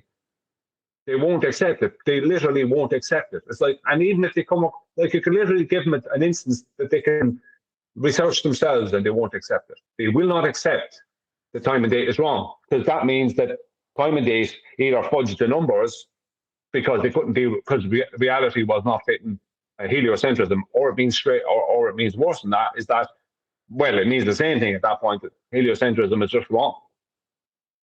And our opposition do not want to admit the likes of time and date or stellarium or any of these are actually wrong, when they often are. You know, they say, look, here's stellarium and it's blah, blah, blah, blah. Who cares? Stellarium is based around something that doesn't exist. Is the sky a sphere? No. Do you know what I mean? Show me the sphere of sky. It doesn't exist. But mathematically, that's what the likes of stellarium must present you. Yeah, well, that's what they do. They do it with the calculations of for the globe. You know, after it's been measured horizontally flat from level, like we said earlier, then you've got the mathematical calculation to turn it into a globe. And like you've just explained there, they have to fudge this and that to explain this and that. It's just, and people, I don't know at what point people are going to think something's not quite right. I mean, you know, well, we live in reality. We can see what's going on. If you can see the moon in the sky, then the moon is in the sky, obviously. Well, if we take what I filmed the other morning, and we take that, and we look at the time and date would say about it. If you saw it, that moon, right, that full moon was in the sky, in a blue sky with the sun above the horizon for about an hour and a half, right? But if you go into the numbers on time and date, they will probably break that down to about a 15-minute window, Sometimes even only a 9-minute window. Yeah, Where it the was two- more than that when I seen it. Yeah, but it doesn't matter if it's even a 1-minute window. This is the thing about it. Yeah, Even it's 1 over. minute, it's over. Even 1 minute, it's over. It's like the black swan. It's a celestial black swan. You know, what I I mean? couldn't believe it when I was viewing it. I'm like, wait, it's crazy because that's the first thing you think of. Like I said, this can't be possible on the heliocentric globe. It's no way I could be viewing this full moon and behind me the sun. Yeah, this is the thing, you know. And I've filmed it 3 times now, and I was going mad. I didn't get the one in the evening. That was the best one because it was up in the sky, right? Both of them in the sky. I was there up on a high elevation, and both of them were up in the sky. So I know houses are at or buildings or trees blocking my view. I could see both of them, one at either side of the sky, and it was the absolute full moon. It was the day of the full moon. It was there 100% full, not missing a little bit, not the day before the full moon or the day after, that day. And it was up in the sky, and the sun was up in the sky, and both of them were up in the sky for, you're talking, another hour and a half. Now, time and date, we'll try and break that down to 9 minutes. But it doesn't matter, because it is a celestial black swan, just like the black swan. Well, any horizon that doesn't match their globe, if they're claiming all horizons is the leading edge, as they were claiming, well, they weren't claiming, but they were kind of claiming. The uneducated were claiming that all horizons were the leading edge of a sphere. Then one that doesn't match that is a black swan. It means that that's not true. It means that the horizon's not what they thought it was, which it isn't. But the point is that that would be what I'm talking about with the full moon in the daytime. That's a celestial black swan for the globe. Yeah, they're Technically, saying the black swan is not a black swan. The actual, just the horizon one is not a black swan. what they're They saying. have never actually, just 1 second. They've never actually claimed, if you go into their actual maths, that the horizon is something you can sail over. They've claimed it's constantly refracted, which means it's not geometric. So the real black swan would be a globe's leading geometric edge. Yep. Whereas this is an actual black swan. The celestial black swan is an actual black swan. Sorry, Nigel, go on. Okay, so it says, yes, it is possible to see both the sun and the full moon at the same time, but only around sunrise and sunset. Mine wasn't at sunset or sunrise. Mine was hours after. A full moon is in opposition to the sun, meaning they are on opposite sides of the earth, so they will only be visible together when one is rising and the other is setting. Okay, so I got to find that picture then. Yeah, but see, this is the thing, right? What they just said there is, they said, yes, it is possible to see the full moon and the sun in the sky at the same time. Then you have just thrown heliocentrism out the window. All global heliocentrism is over. Globe heliocentrism over at that point. If you understand their paradigm, that cannot happen. And that's why when we did the presentation on Ball Busters about the full moon in the daytime, right? And Adam brought his presentation from years ago about the moon phases on a globe, right? It cannot happen. There is no way for them to have a full moon up in the sky and the sun be seen in the sky simultaneously, not even for 30 seconds. No way for it to happen. And this is why they try to, at this point, they try and come in with our complete nonsense.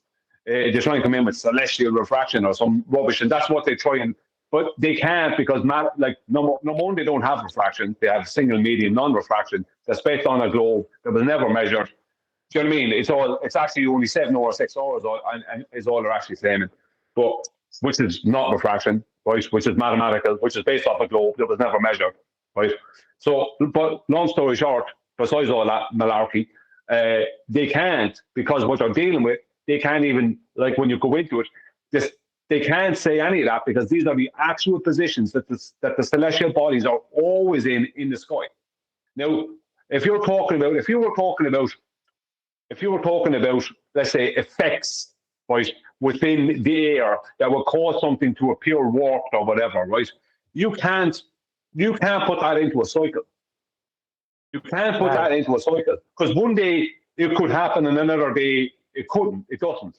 But eclipses and all the movements in the sky, they're all on a cycle. That's why they can, quote unquote, predict them. They don't predict them. They're just dating when it's going to happen within the cycle. Yeah, that's cyclical. They know when it's going to happen because it's part of a cycle. It's happened before, it will happen again. Now, you can't claim something is being moved out of position by some effect within the air because of heat or any other rubbish. You can't claim that because that's not part of the cycle. So literally what time and date do is they actually violate the cycle when they're trying to fudge the number, when they fudge the numbers to try and make the sun and moon be above the horizon for 9 minutes when the both of them were visible for anyone for an hour and a half. So, do you know what I mean? Yeah. And time and date aren't even claiming some 7/6 or celestial non-refraction. They're not even claiming that. Do you know what I mean? When they're trying to fudge the numbers. The whole thing is such a fraud. I mean, I get what you're saying, Brian. Yeah, we know the Earth's measured, and we can explain and demonstrate that. It'd be good now to get into their claims and rip them apart, I think is what you're saying. And because we've got the flatness now, we've got the measurements. Let's turn that heliocentric nonsense upside down. Let's start getting into that now. Well, the measurements prove the claim of flat. Proved it outright, right? That the only way you can describe the surface of Earth as a whole is flat. The measurements show this, right? That's the only correct description of the surface of Earth. As far as completely debunking heliocentrism and globe, some of those things like the full moon in the daytime completely debunk it. Do you know what I mean? So one does one job. So the full moon in the daytime doesn't prove a flat Earth, but it debunks a globe and heliocentrism. Yeah. Do you know what I mean? Yeah. So you remove that paradigm completely, and then you show people what, you know what I mean? You show people, you can't show them what the moon is because you don't know and there's no way to find out that I'm aware of. But you can show them that the Earth is, you can then show them the measurements of Earth. Show them that this is what Earth is, as much as we know. Do you know what I mean? So it's kind of a two-step thing, Well, if it's not a globe, then what is it then, Brian? Well, the measurements show that you can describe it as flat. Do you know what I mean? If you want to describe the Earth in any way, you can describe it as flat. If you take, let me put it this way. Let me just get my calculator out here. 1 second now, right? Let me just show you. If you take the highest elevation, which is Mount Kilimanjaro in Africa, and the lowest elevation below sea level, which is in Africa, which is about 500 feet, it works out about, I think it's something like 19,500 feet, right? Now, the full length between the two kind of farthest points in Africa is about 5,000 miles, maybe a bit more, right? But if you divide, right, 5,000, right, which is the horizontal distance right behind the full length of Africa, right? And it could be more than that, actually. That's just kind of a basic, right? And you divide that by, let's just say, 19,500, right? That 19,500 would be the maximum, let's say, maximum vertical heights and drops. Because it'd be Kilimanjaro would be the highest point above sea level in Africa, and this other valley is 500 feet below sea level, is the lowest point, right? You divide 19,500 into 5,000, right? And it equals, five. I had to turn the 5,000 into feet. Sorry, 1 second. 5, right? Multiplied by 5,000. No, right. So that would be 26,400,000, right? Divided by 19,500 equals, right? So you have thousands of times. Let me see, I had that wrong. Let's see. So 5,000 divided by 5,280 equals, 26, right? And you divide that by, 1 second, I tell you, 5,500, right? So that means that based on, now I'm pretty sure that calculation is right, but that means you divide all the verticals, right, the highest and lowest vertical that's in Africa into the greatest horizontal distance. then the vertical will divide into it 1,353.84 times. So let's just say 1,354, right? We just rounded off up to it. So that means Africa is 1,354 times more horizontal than it is vertical, right? So you know what I mean. Now, as I said, that's quick. I might have done something wrong there, but I know it would be massive. You're talking 5,000 miles versus 19,500 feet. Do you know what I mean? So how many times does 19,500? Yeah, but see, the thing is that means how else can you describe the Earth other than flat at that point? You can't. Because you can't. At that point, if the amount of verticals, if the greatest verticals divide into the greatest horizontal by 1,354 almost times, then that's like your kitchen table. So if you take your kitchen table and you take the two height and lowest point on it and you divide that into the length, you know what I mean? Then your kitchen, then Africa is like our kitchen table. How else are you going to describe our kitchen table other than flat? It must be flat. Well, as a description, how else are you going to describe it? I can't describe it any other way. It's illogical.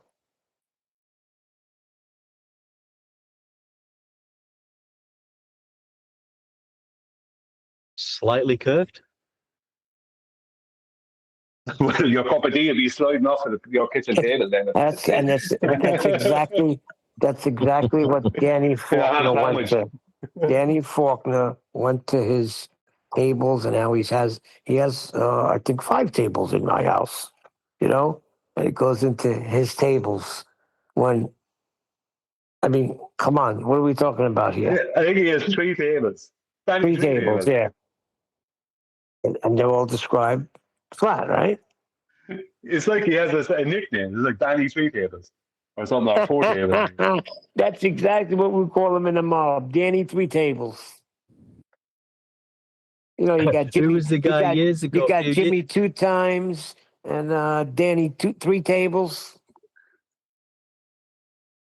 What was the guy a few years ago when we was on the celestial navigation a little bit more, explaining about taking the snooker table onto the deck and using that for the horizontal baseline? Who was that? I remember that. That was what's his name? That was what was his name? Refracted's got to remember his name because he used to enjoy talking to him. What was that guy's name? Yeah, that was funny. That he was arguing the toss for a snooker table on the deck for his horizontal baseline for his elevation angle. Highlander. Highlander. Was it Highlander? I don't think it was Highlander. It wasn't Highlander. Snooker tables have a bit of curve, don't they? Sorry, Nathan? Snooker tables have a little bit of curve. Was it Highlander? Well, that's acceptable. That's all right. Acceptable. Doesn't affect the game at all. Just a little bit of curve. But I remember something. Oh, you're back. Welcome back. Hey, Nathan. Sorry, I remember something about that, but I don't know. It was illogical because when the boat moves, right, or the boat is rolling or dipping at the back and at the front in any way in the waves, then your snooker table is going to do the same. Right, so it'll never be horizontal, so I don't know how they're going to use it. Remember, like that means that they didn't understand. Like whoever said that means they did not understand the situation. Like why you use the horizon. You know what, Nathan, since you went away, like the conversation has been riveting. I thought there'd be nobody talking.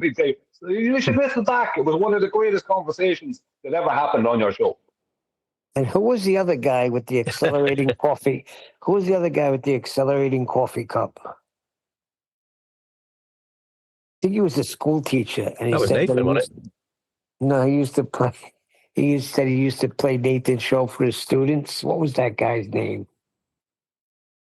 Who was it? He used to have the accelerating coffee. I know you're on about me.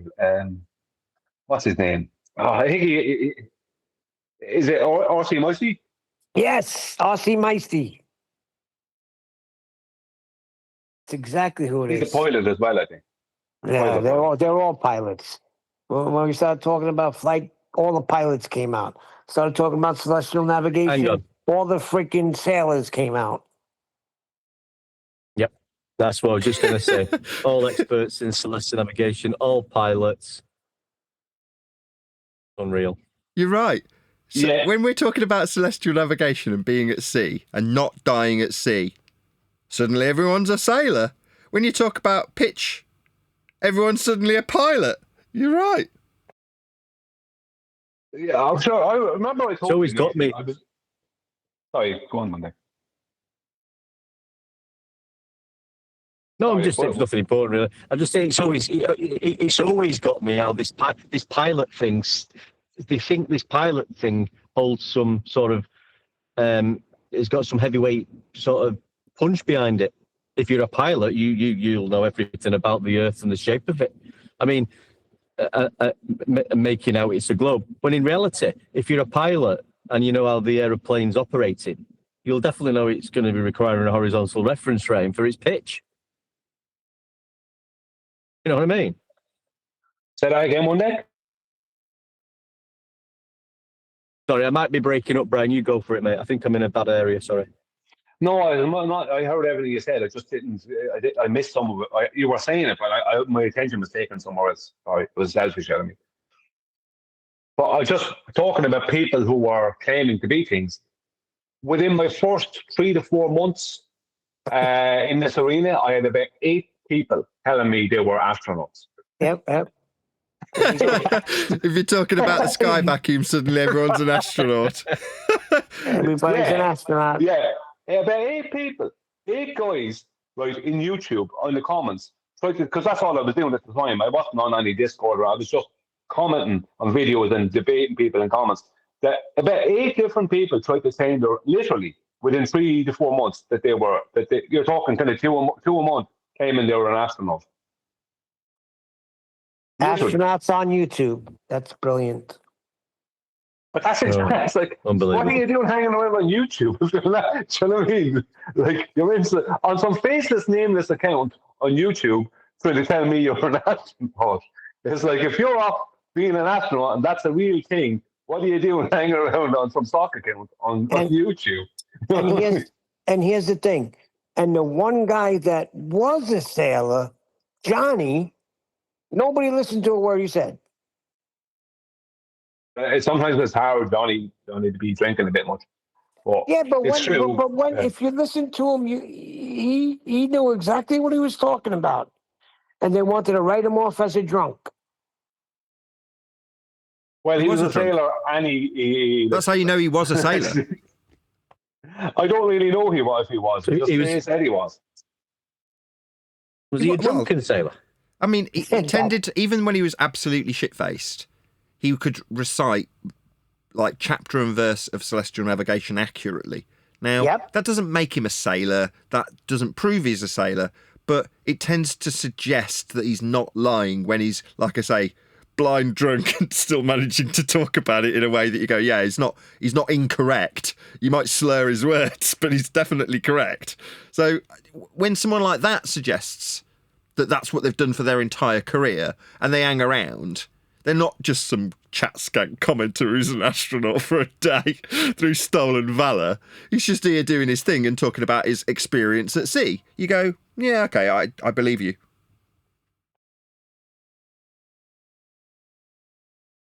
Yep, and that's all Johnny did. He would try to break it down for them. Yeah, you got it. Circles of equal altitude. But he'll lay it down correctly. He just has a very hard accent. Even if he wasn't drinking, his accent's still super thick. I could never really decipher a lot of what he was saying. That's because he was drunk. I haven't seen him in a while. Yeah, that's for sure. He most certainly was. But I say that even if he wasn't drunk, he still has a super thick, like his accent was hard. And then he was a ball breaker on top of it because he knew damn well Ether was a fairy tale and he would antagonize coming in with his Ether claims. Yeah, he was into that ether one a little bit.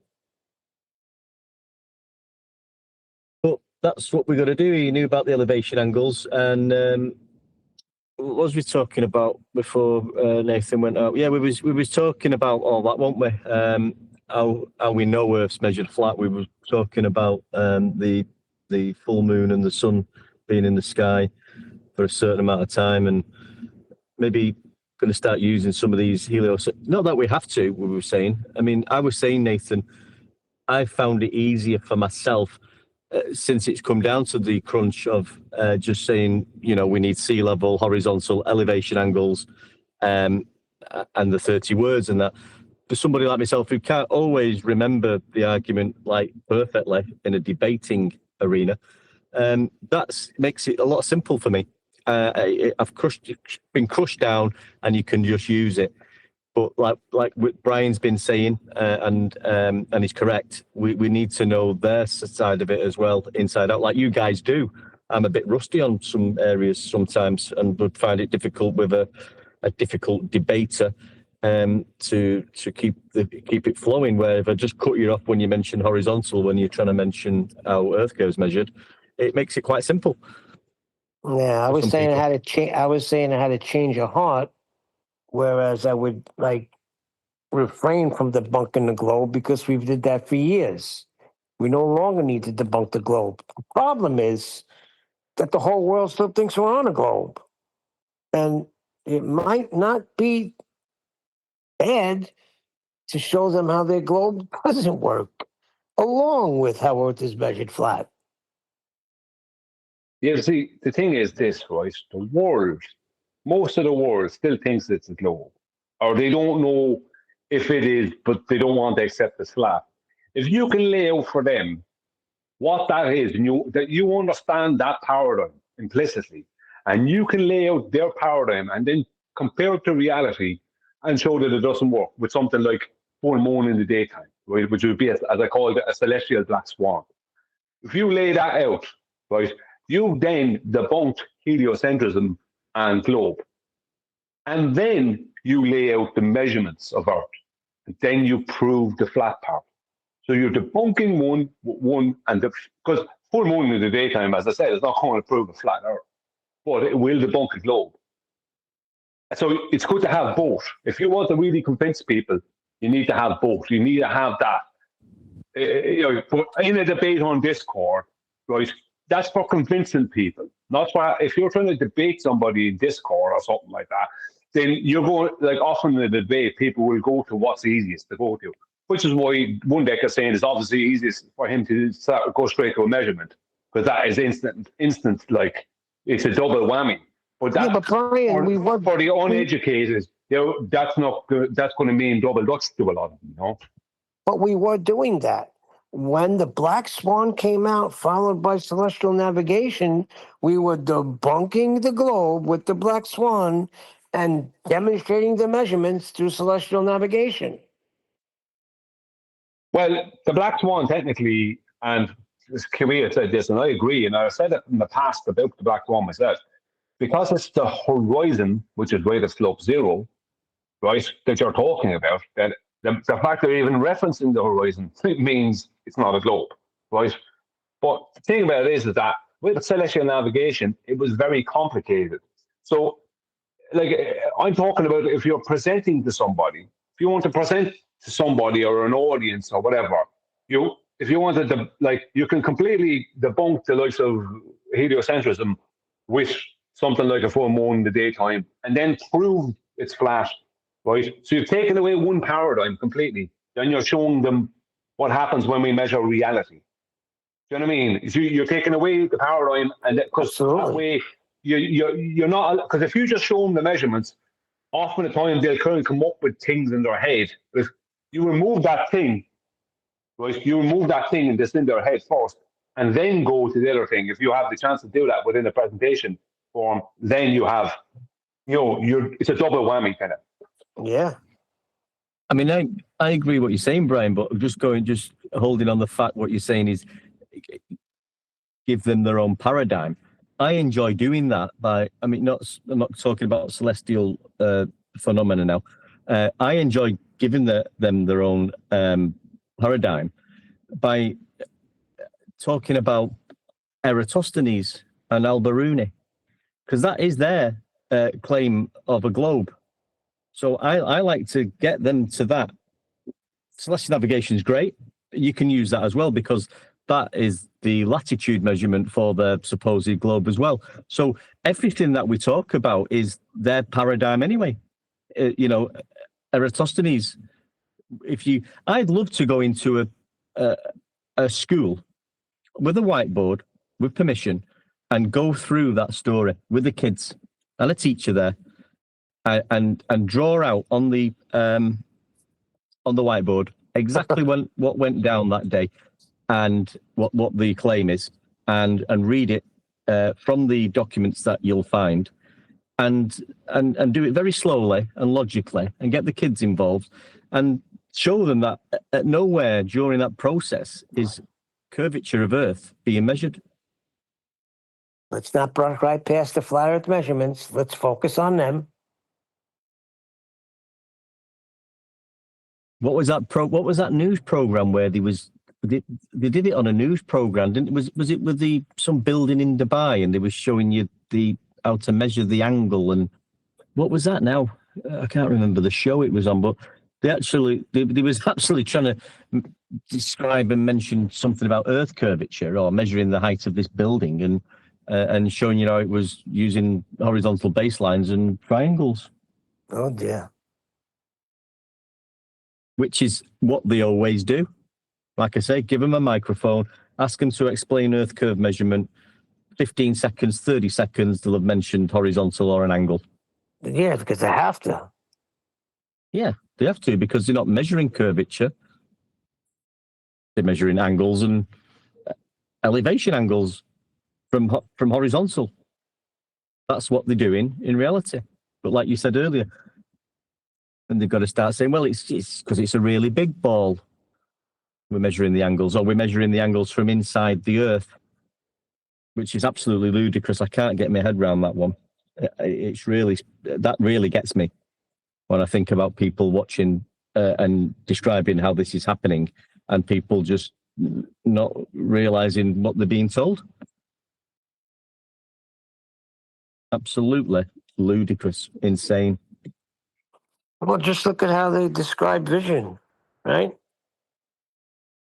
They have you looking at things like that's not how we see in reality. We don't see our own head in reality looking at something.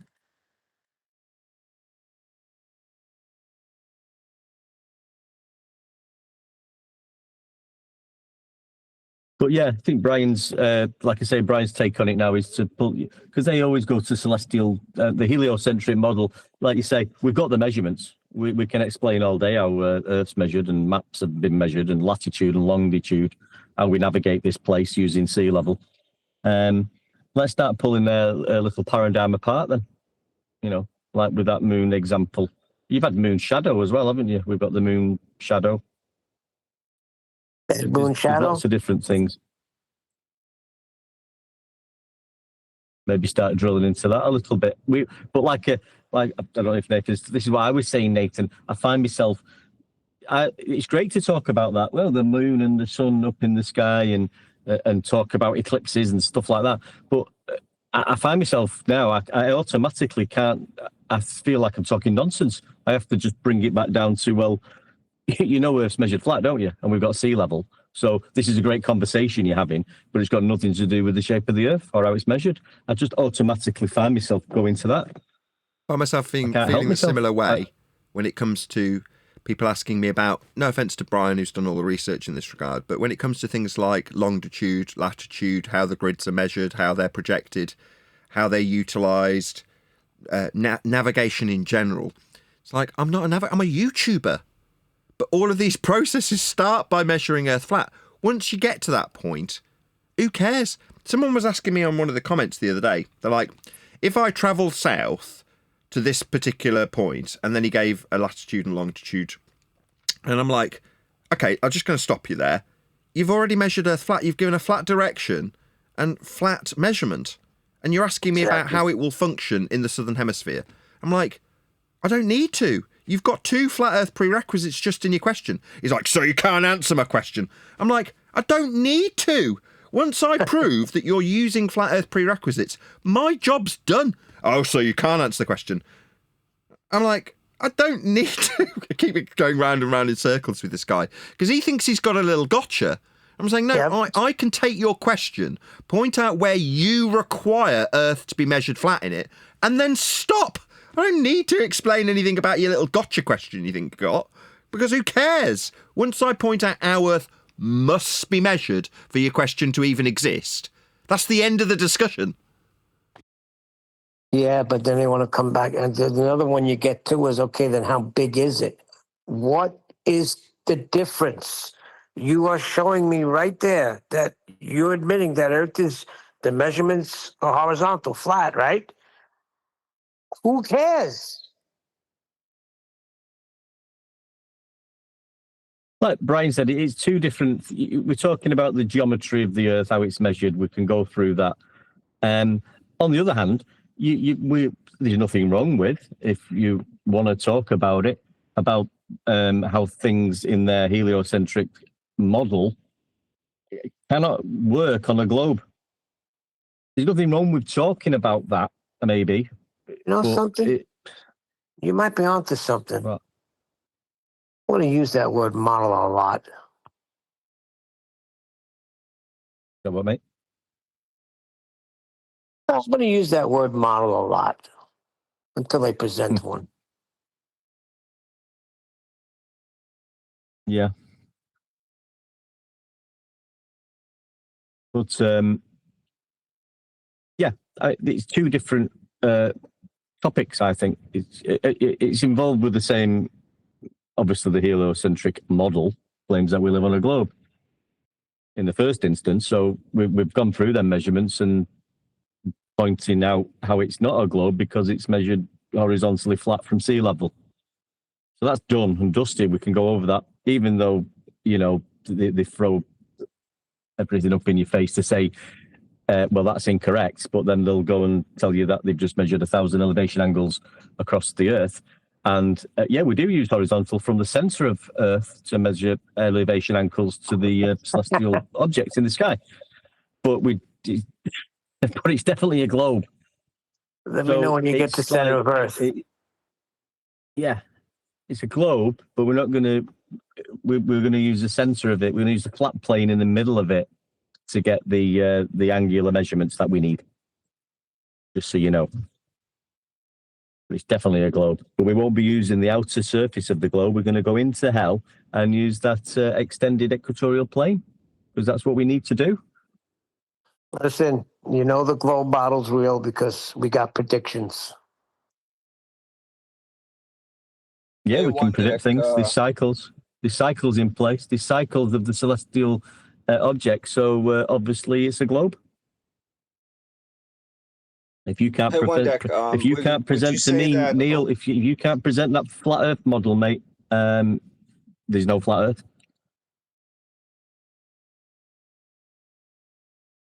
Hey, can you hear me? Yep. Yes. Okay. All right. I was just wanting to ask one deck. This whole tactic, I guess, by the Globers to basically use the flat Earth to then try to prove their globe. Isn't that just like a textbook, a fallacy? What's it called? The fallacy, a stolen concept? The stolen concept fallacy? I wouldn't know what you'd call it, but like you say, Yeah, I saw somebody said that. Like, sorry, what? But you're correct. They will use flat Earth elevation angle measurements, and they'll use the words that they shouldn't be using when they try and describe to you how Earth curve is measured. They'll always be describing and presenting you with a flat Earth proof, measurement proof, always. Starting with Eratosthenes, Al-Biruni, they're their globe proofs. And if you go through them, there's no globe being measured. I understand what he's saying because they're starting with a flat concept.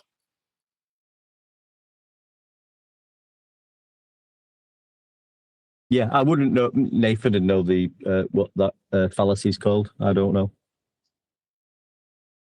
brainwash fallacy, maybe. Stolen concept fallacy.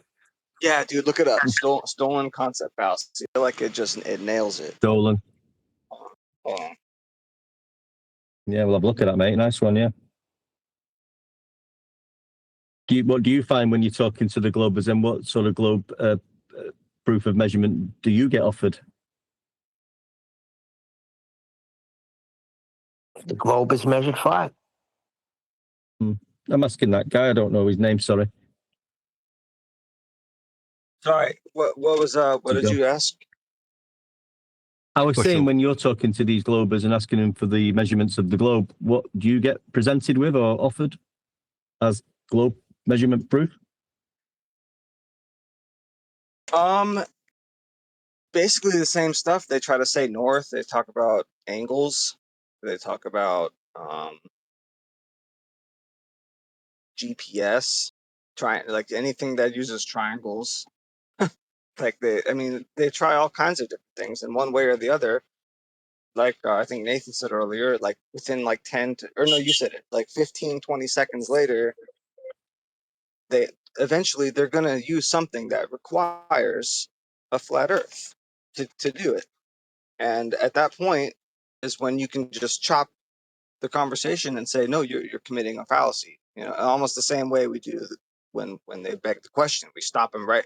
Oh, well, my globe, therefore my globe. It's like, no, we're not going to have that conversation because you're committing a logical fallacy. Well, I think this is the same thing. It's just the stolen concept fallacy that they're now spamming, like the begging the question fallacy. Yeah. Yeah, that sounds correct. Yeah. When I ask for measurements, they take you to pictures of certain areas of a building missing, and that'll be their measurements. Like, why can't we see this certain portion of the building? Well, it's because it's beyond Earth curve. Another one they like to say is, well, you don't know your math.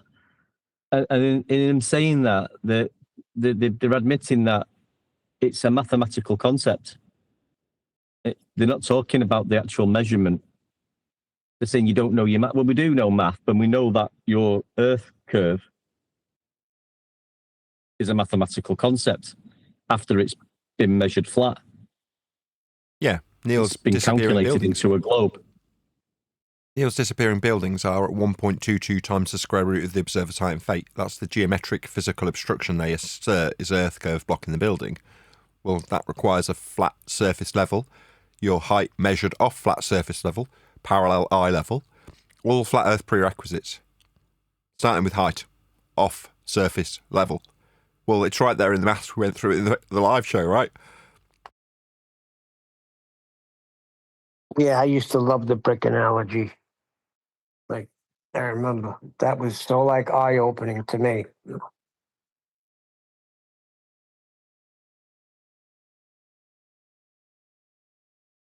Yeah, like I say, and I said to that guy, it's nice sometimes just if you've got one, say, there's the mic. I'm not going to speak. Have a little notepad, maybe write some words down that they're saying. Say just as quick and as much detail as you can and as quickly as you can.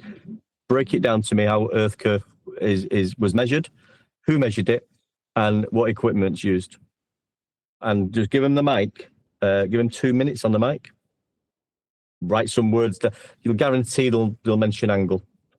They'll probably mention triangle. They'll probably mention elevation angle. Height, yeah, yeah, they will. And then let them speak, and then go. Maybe say, right, you've had your 2 minutes, and they'll probably mention theodolite, which is an angle measuring tool, or a sextant, which is also an elevation angle measuring tool, which has got nothing to do whatsoever with measuring Earth curvature. So they've had 2 minutes to explain to you how their globe was measured, and they've not explained how the globe was measured. And they don't realize that they're doing that while they're doing it. Well, I don't know, they might do, and just be total liars, or they're totally stupid. But then they have to tell you that a level isn't level. and you can measure an elevation angle after you've defined an elevation angle to them, that they can do that as long as it's only slightly curved, the baseline that you need. The horizontal base is only it's not 100% horizontal. It's a little bit curved, but that will get away with that. That's what they'll tell you. And then you start arguing about definitions, and then they'll tell you definitions don't mean anything. So you know, this is what you're up against. Words and their meanings. Right? Very important. They've either got Yep. ulcerative colitis or Crohn's disease or cancer. That's what she said. What happened?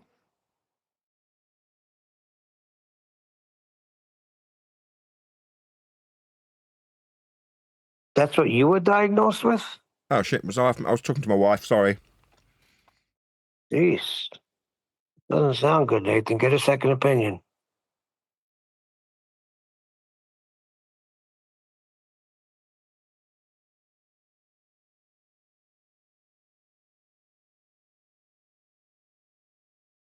I didn't mean to kill the conversation. Sorry about that. My wife just walked in and asked how I got on the doctor. Sorry. I hope everything's all right, mate. Can you bring anything heavier? Holy shoot.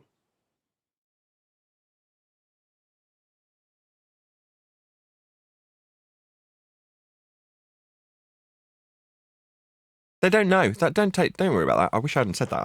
I wish my wife wasn't open when I said that. I was telling my wife. They don't know what's wrong with me.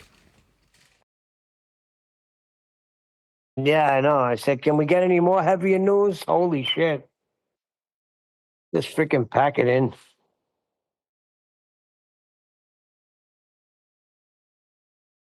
Meant to ask you, Paula went on with a 3-day fast. Did she get on all right? How did she break the fast that day?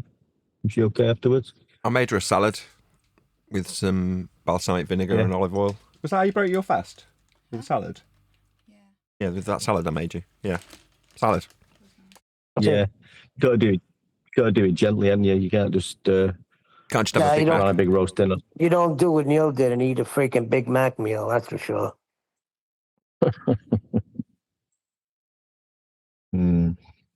I can't even describe the pain I was in, but it was bad.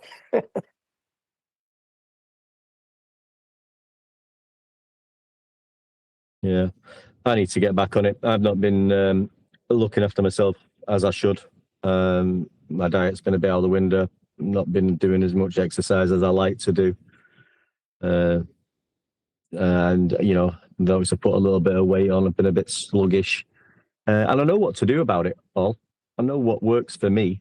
And I have a conversation with myself about doing it. And then I agree with myself that I'm going to do it. And then I don't do it. So I don't listen to myself sometimes. I need to start listening to myself. Speaking of hazards, I was working with this guy recently and we were changing the deck. People had a deck elevated about maybe 12 feet. So we were changing floorboards on the deck and basically when we finished, it was a brand new deck. But the entire time, there was a huge dog in the house. So the other day, the guy tells me that I'm working for, open the gate and go upstairs. I said, well, I would like to do that, but the dog was out. He's like, well, I don't see the dog out anymore. I'm like, okay, but he was out. To make a long story short, I go up there, I open it up, and I'm doing some work up there, and all of a sudden I hear these freaking heavy footsteps coming at me.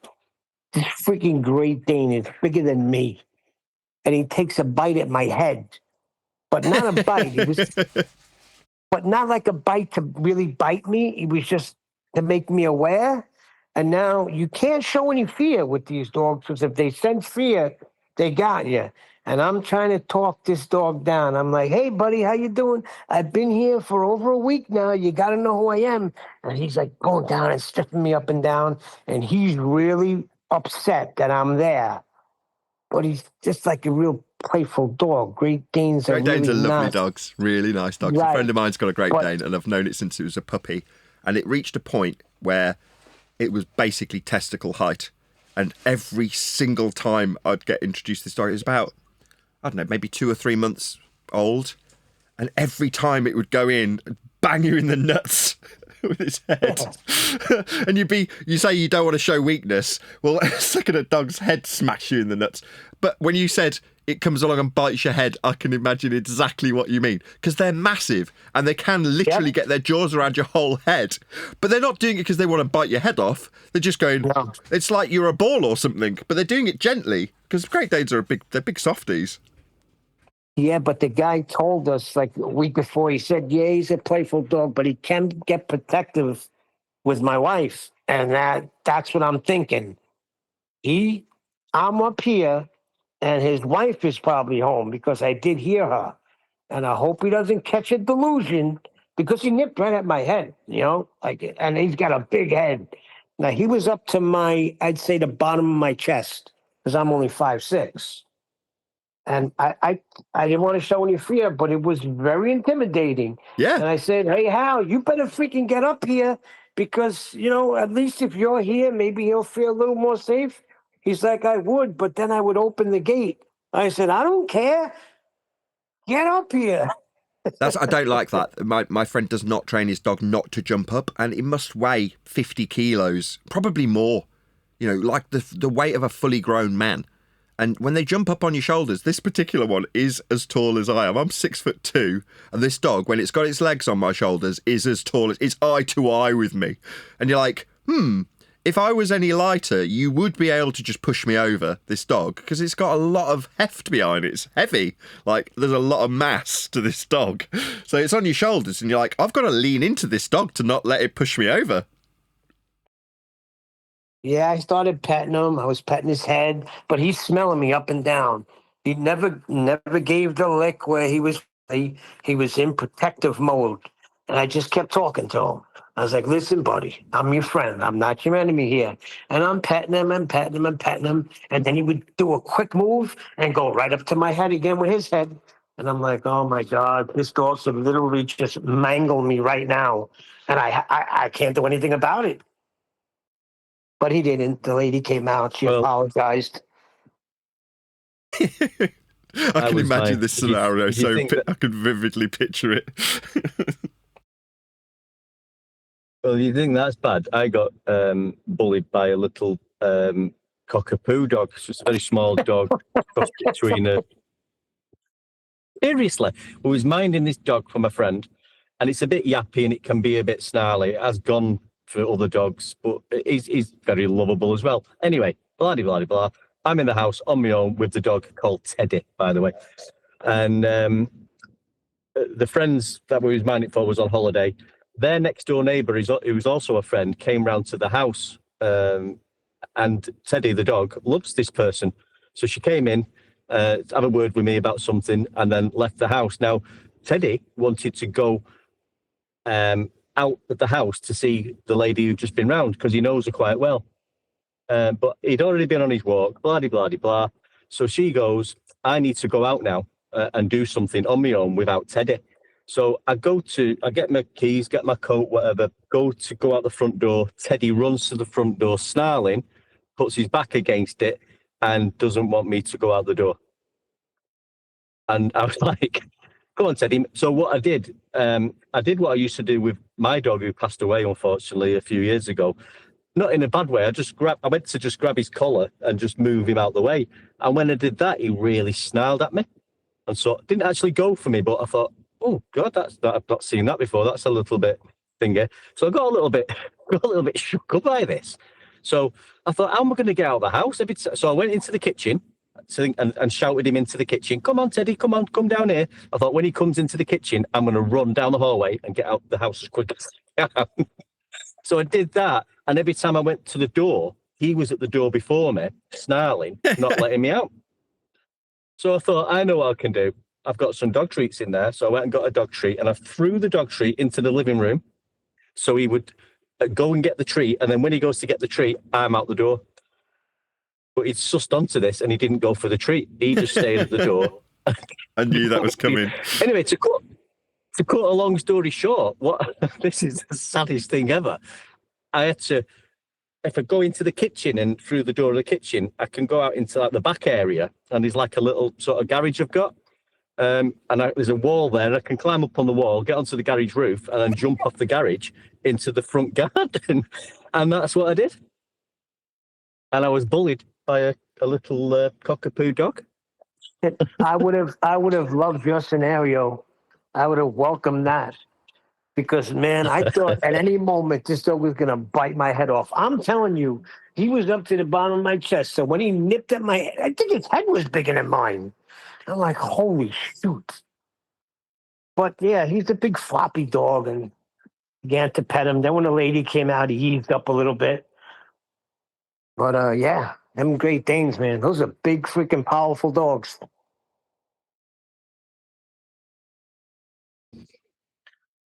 But then I went out and did what I had to do, and I think I was picking my partner up and coming back home, so I was telling her the story. And I thought, I don't want to go in the house first. Instead, he's there behind the door waiting for me. So I'm like, I'll just stay in the van. You go in the house first and see how he is. He can attack you first, not me. The whole scenario, I can't believe I got bullied by a cockapoo. God's sake. Is that what they're called? I thought a cockatoo is a bird. Actually, I mean, Shih Tzu. a cockapoo. It's a cockapoo. It's a cocker spaniel and a poodle. Oh, okay. Nathan, they're mixing so many different dogs today. They're mixing pugs with beagles, and they call them puggles. Yeah, they're mixing all types of dogs. Yeah, basically mongrels that aren't thoroughbred, and then they give them a funny name, and suddenly it's special. It's like, no, you're either a thoroughbred or you're a mongrel. Yeah. What about you guys? When I was younger growing up, I don't know why I'm saying this, but when I used to live, we knew all the dogs in the area, and they'd just be walking about. You know, some of them didn't have a collar. They wouldn't be getting walked by an owner on a lead. They'd just be walking the streets all day, and we go, "Oh, there's Duke," and he might follow us all around for a bit while we was doing whatever we were doing on the street. You know, playing Kirby or whatever we was doing, climbing trees. Yeah, your neighbour had just let his dog out. But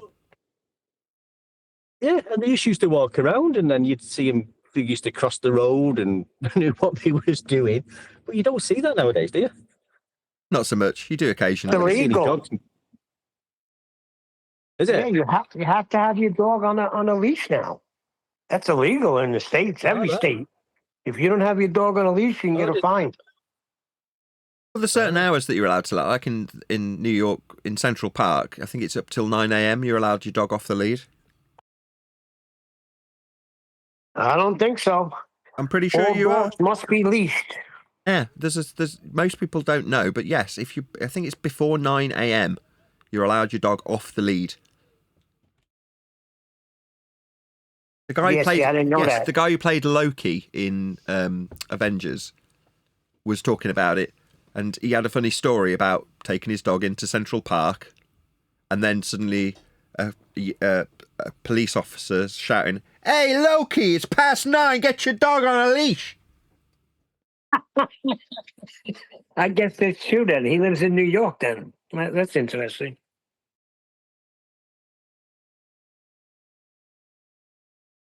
So did John Lennon live in New York? Indeedy weedy.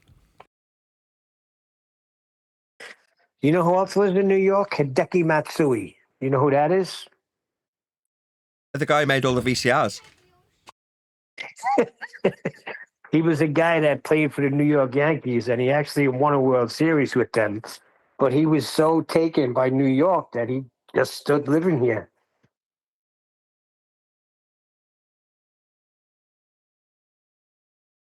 Man, I forgot all about that guy. They used to call him Godzilla. Yeah, exactly. You know who I'm talking about. Yeah, they called him Godzilla. And he helped the Yankees win a World Series. Not now. Now I got the Yankees getting knocked out in the divisional series, and I got to watch Canadians playing the American sport.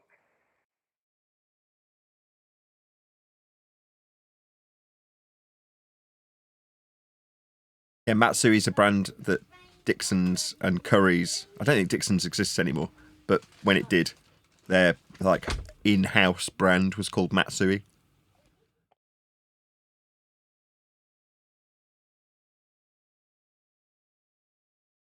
Back in the 80s and 90s, every other house would have had a Matsui telly or a Matsui video recorder. Yep.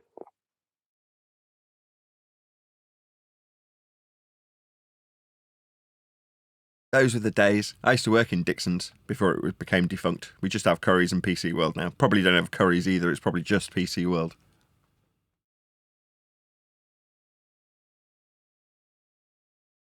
And there's no more like music stores, right? As far as Tower Records and things like that, they're all gone, right? No, there are definitely record stores. It's just they're not like Virgin Megastore anymore or HMV as we used to have here. They've all gone, like the big chains, because who's buying it? Everyone's downloading music and hardly anybody's buying physical media. So no, there's no need for it. But there are record shops that sell your 40, 50 quid records that are new because people still press records because it's cool. There's a certain level of nostalgia attached to it, but I mean, it's not something that interests me. You know sound, and from what this sound guy told me about vinyl, he said it's a lot softer. Now, I don't know what the heck that means, but he said he hates the digital because you lose the softness of the sound. That's complete nonsense. It depends on the mastering engineer. So if you've got a good mastering engineer, you master to whatever the format is. So there's a good chance that a vinyl master will be subtly different to a CD master, but it's got to go through RIAA processing anyway. So as soon as you start to play the record, it's got to go through an equalization circuit because the gap in the groove isn't necessarily wide enough for the amount of information that you need in a bass frequency, for the sake of argument. Well, with RIAA, you can process it such that you can widen the gap when you need it to be widened. You can narrow the gap when you need it to be widened, need it to be narrower, and you can fit more data on the record.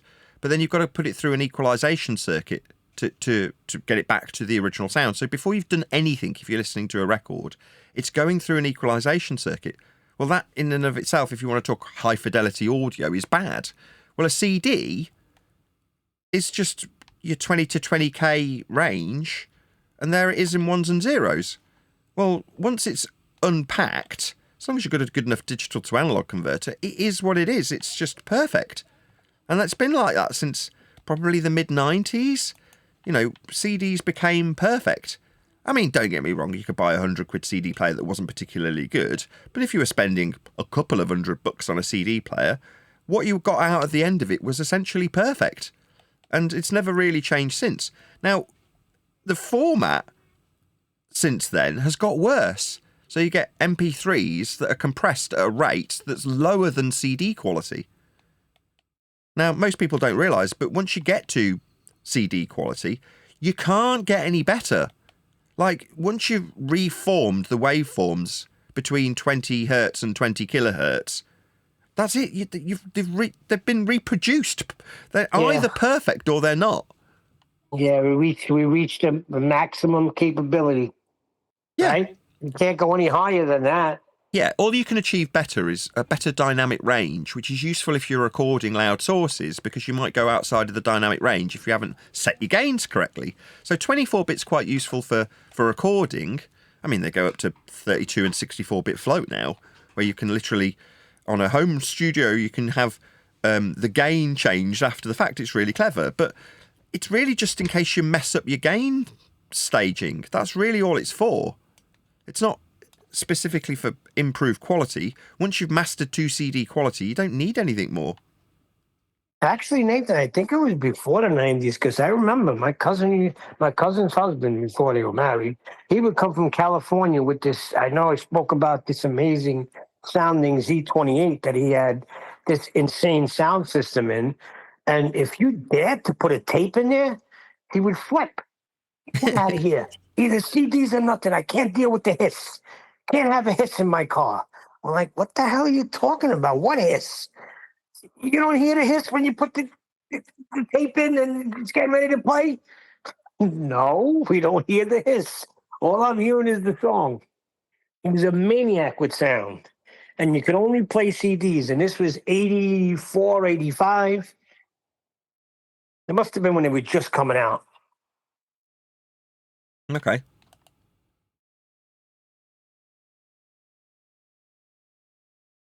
Actually, we didn't even know what the freaking band's name was. We called them the Inks. It was in excess. I mean, that's He would come where with all this. with tape, if you invest in a really good tape deck, you can get really good sound. And it's the same with records. If you invest in a really good record playing system, you can get exceptionally good sound out of it.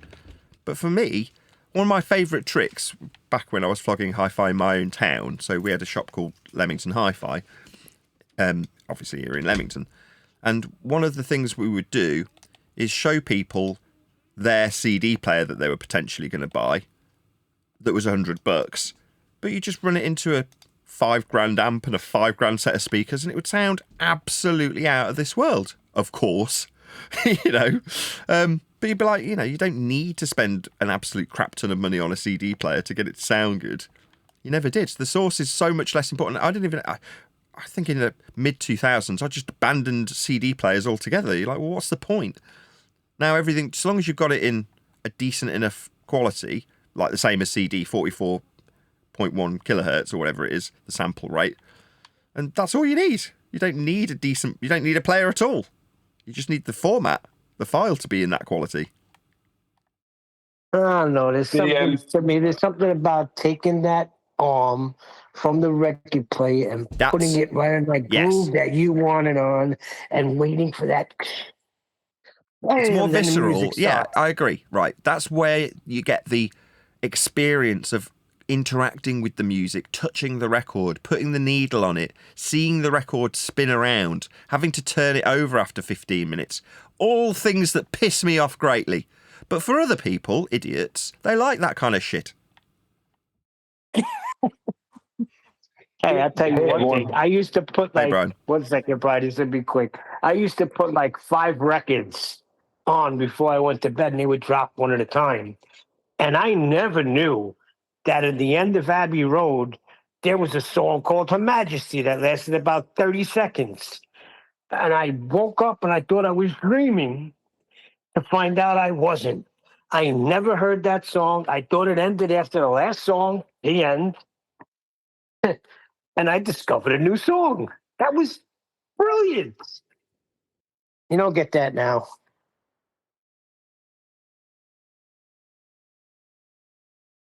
Sorry, I was away there for a while. A friend of mine called in. The whole thing about the MP3s and the MP3 player, the whole purpose of them is to keep it small. Because that's what led to eventually they incorporated that into they used to have the iPod and that disappeared. Now they have it turned into the iPhone basically, but and now it's just YouTube. Instead of there's no, you don't have, most people don't have any songs in their phone. But did you say keep it small? Yeah, because the thing about the file size is that when I say small, you can't fit the same. Like an MP3 is about 1/10 the size of a WAV file, and a WAV file is what would be imprinted onto a CD. Correct. So you could have something like that.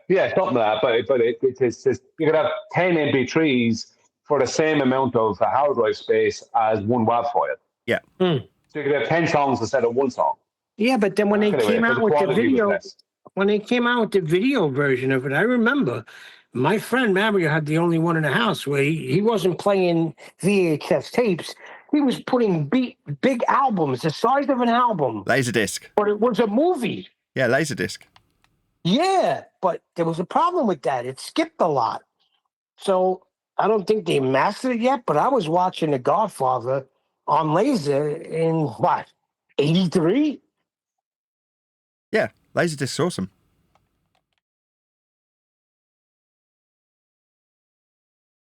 Analog, though, it's not actually digital. It's weird to say that because it's a giant Laserdisc, but Laserdisc's really nice. Just very, very, very expensive. Nathan, do you have experience using FLAC files? Yeah. FLAC, a bit like WAV, just uncompressed, very high quality audio. Sometimes people put higher resolution files, which aren't necessary, 24-bit in FLAC. So it is, technically speaking, a compression type, but FLAC is basically ace. FLAC, WAV, both brilliant. There's also Apple. There was an Apple Apple lossless, file, yeah. like a WAV. I like Apple lossless the best because it's slightly smaller than WAV, but when you rip the disc, you can put error correction on it. In other words, you can do what a really expensive CD player used to do, which is error correct the signal, which is perfect. So you get a better copy from the disc if you're ripping the disc. So I really liked Apple's system, Apple lossless. That was, I think it's called something like that. That's what most of the music I listen to is Apple lossless. I never heard of that. I'll look into that.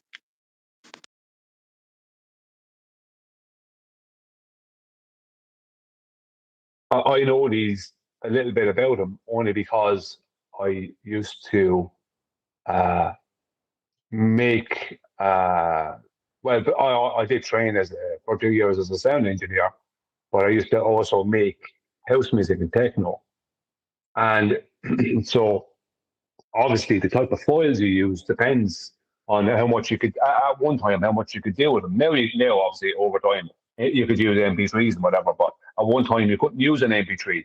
You couldn't import an MP3 into some of the digital audio workstations, to use it or to edit it or to crop parts of it or anything like that, because they just weren't able to do it. And then after a while they were able to use MP3s. But I don't know how they got around the whole thing, but that's how I know a bit about them. And certain digital workstations. Which one was it? There was one of them, and it specifically used the Apple files, the Apple version of WAV. Can't remember who it was, but it was the Apple file. Or maybe it was Logic, which was Apple anyway, Logic Pro. Mm-hmm. But there was another one again, and they specifically used the Apple file. Can't remember who it was, but there was a little war going on there between WAV and FLAC and Apple file, or at one point. Yeah, early 2000s. Yeah, I'm kind of going back to 2007, 2008. Yeah, I mean, it would be later than that if you were a consumer, but if you're talking about doing it from an engineering point of view, that's early 2000s. Yeah, because I was only dealing with, mostly only dealing with, I was dealing with samples. Yeah. So I wasn't dealing with full songs or whatever. Oh, yeah, you could do, but mostly it was just a sample you were using, So it's easier to do what you wanted to do by a sample. So what I mean is that they didn't need to have a full song. They just needed to present samples and, for it to be used to manipulate with.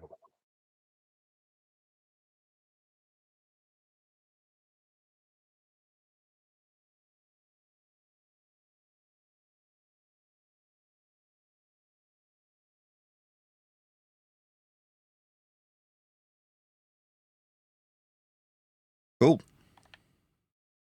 I didn't know that about you, Brian. Brian's a man of many trades. Yeah, I did. I thought I was going to eventually be a music producer at one point. Yeah. But it never happened. I actually, there was certain things I was good at. Making the sounds I was good at. Certain things, making basses and all this kind of stuff I was very good at.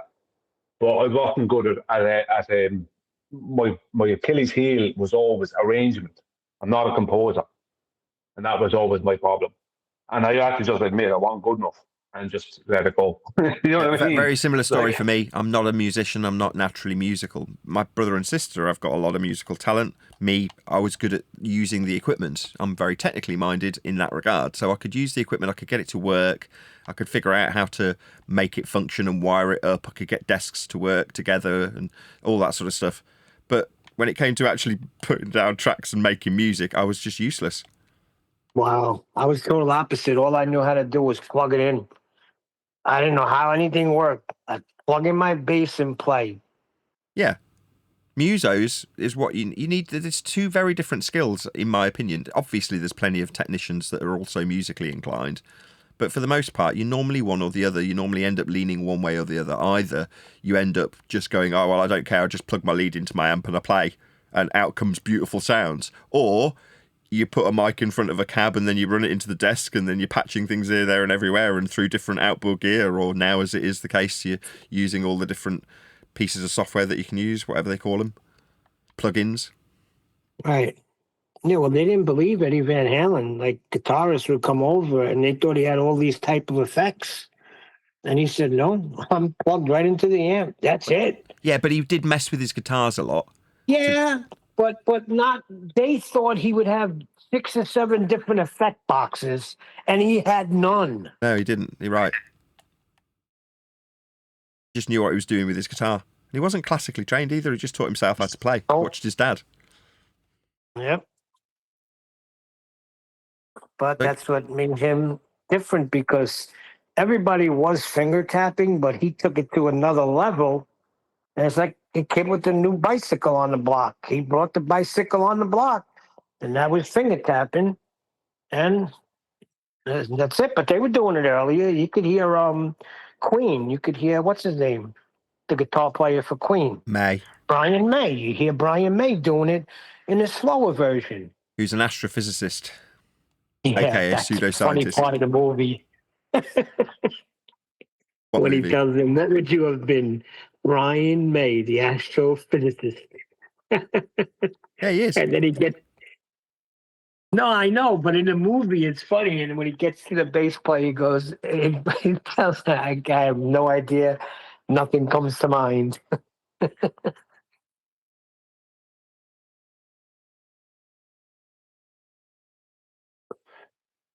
When I was younger, because all my family played music, nearly all of them played some instruments. It's just my family. If you go back in history, one of the things we were known for is playing music, like the harp and things like that, right? So it runs in my family on my father's side, not my mother's side, but my father's side. So they were always trying to get me to do something, to learn how to play an accordion or a violin, a fiddle, like, or a banjo or a guitar or something. You know what I mean? And I just couldn't take to anything, even a drum. I couldn't take to anything.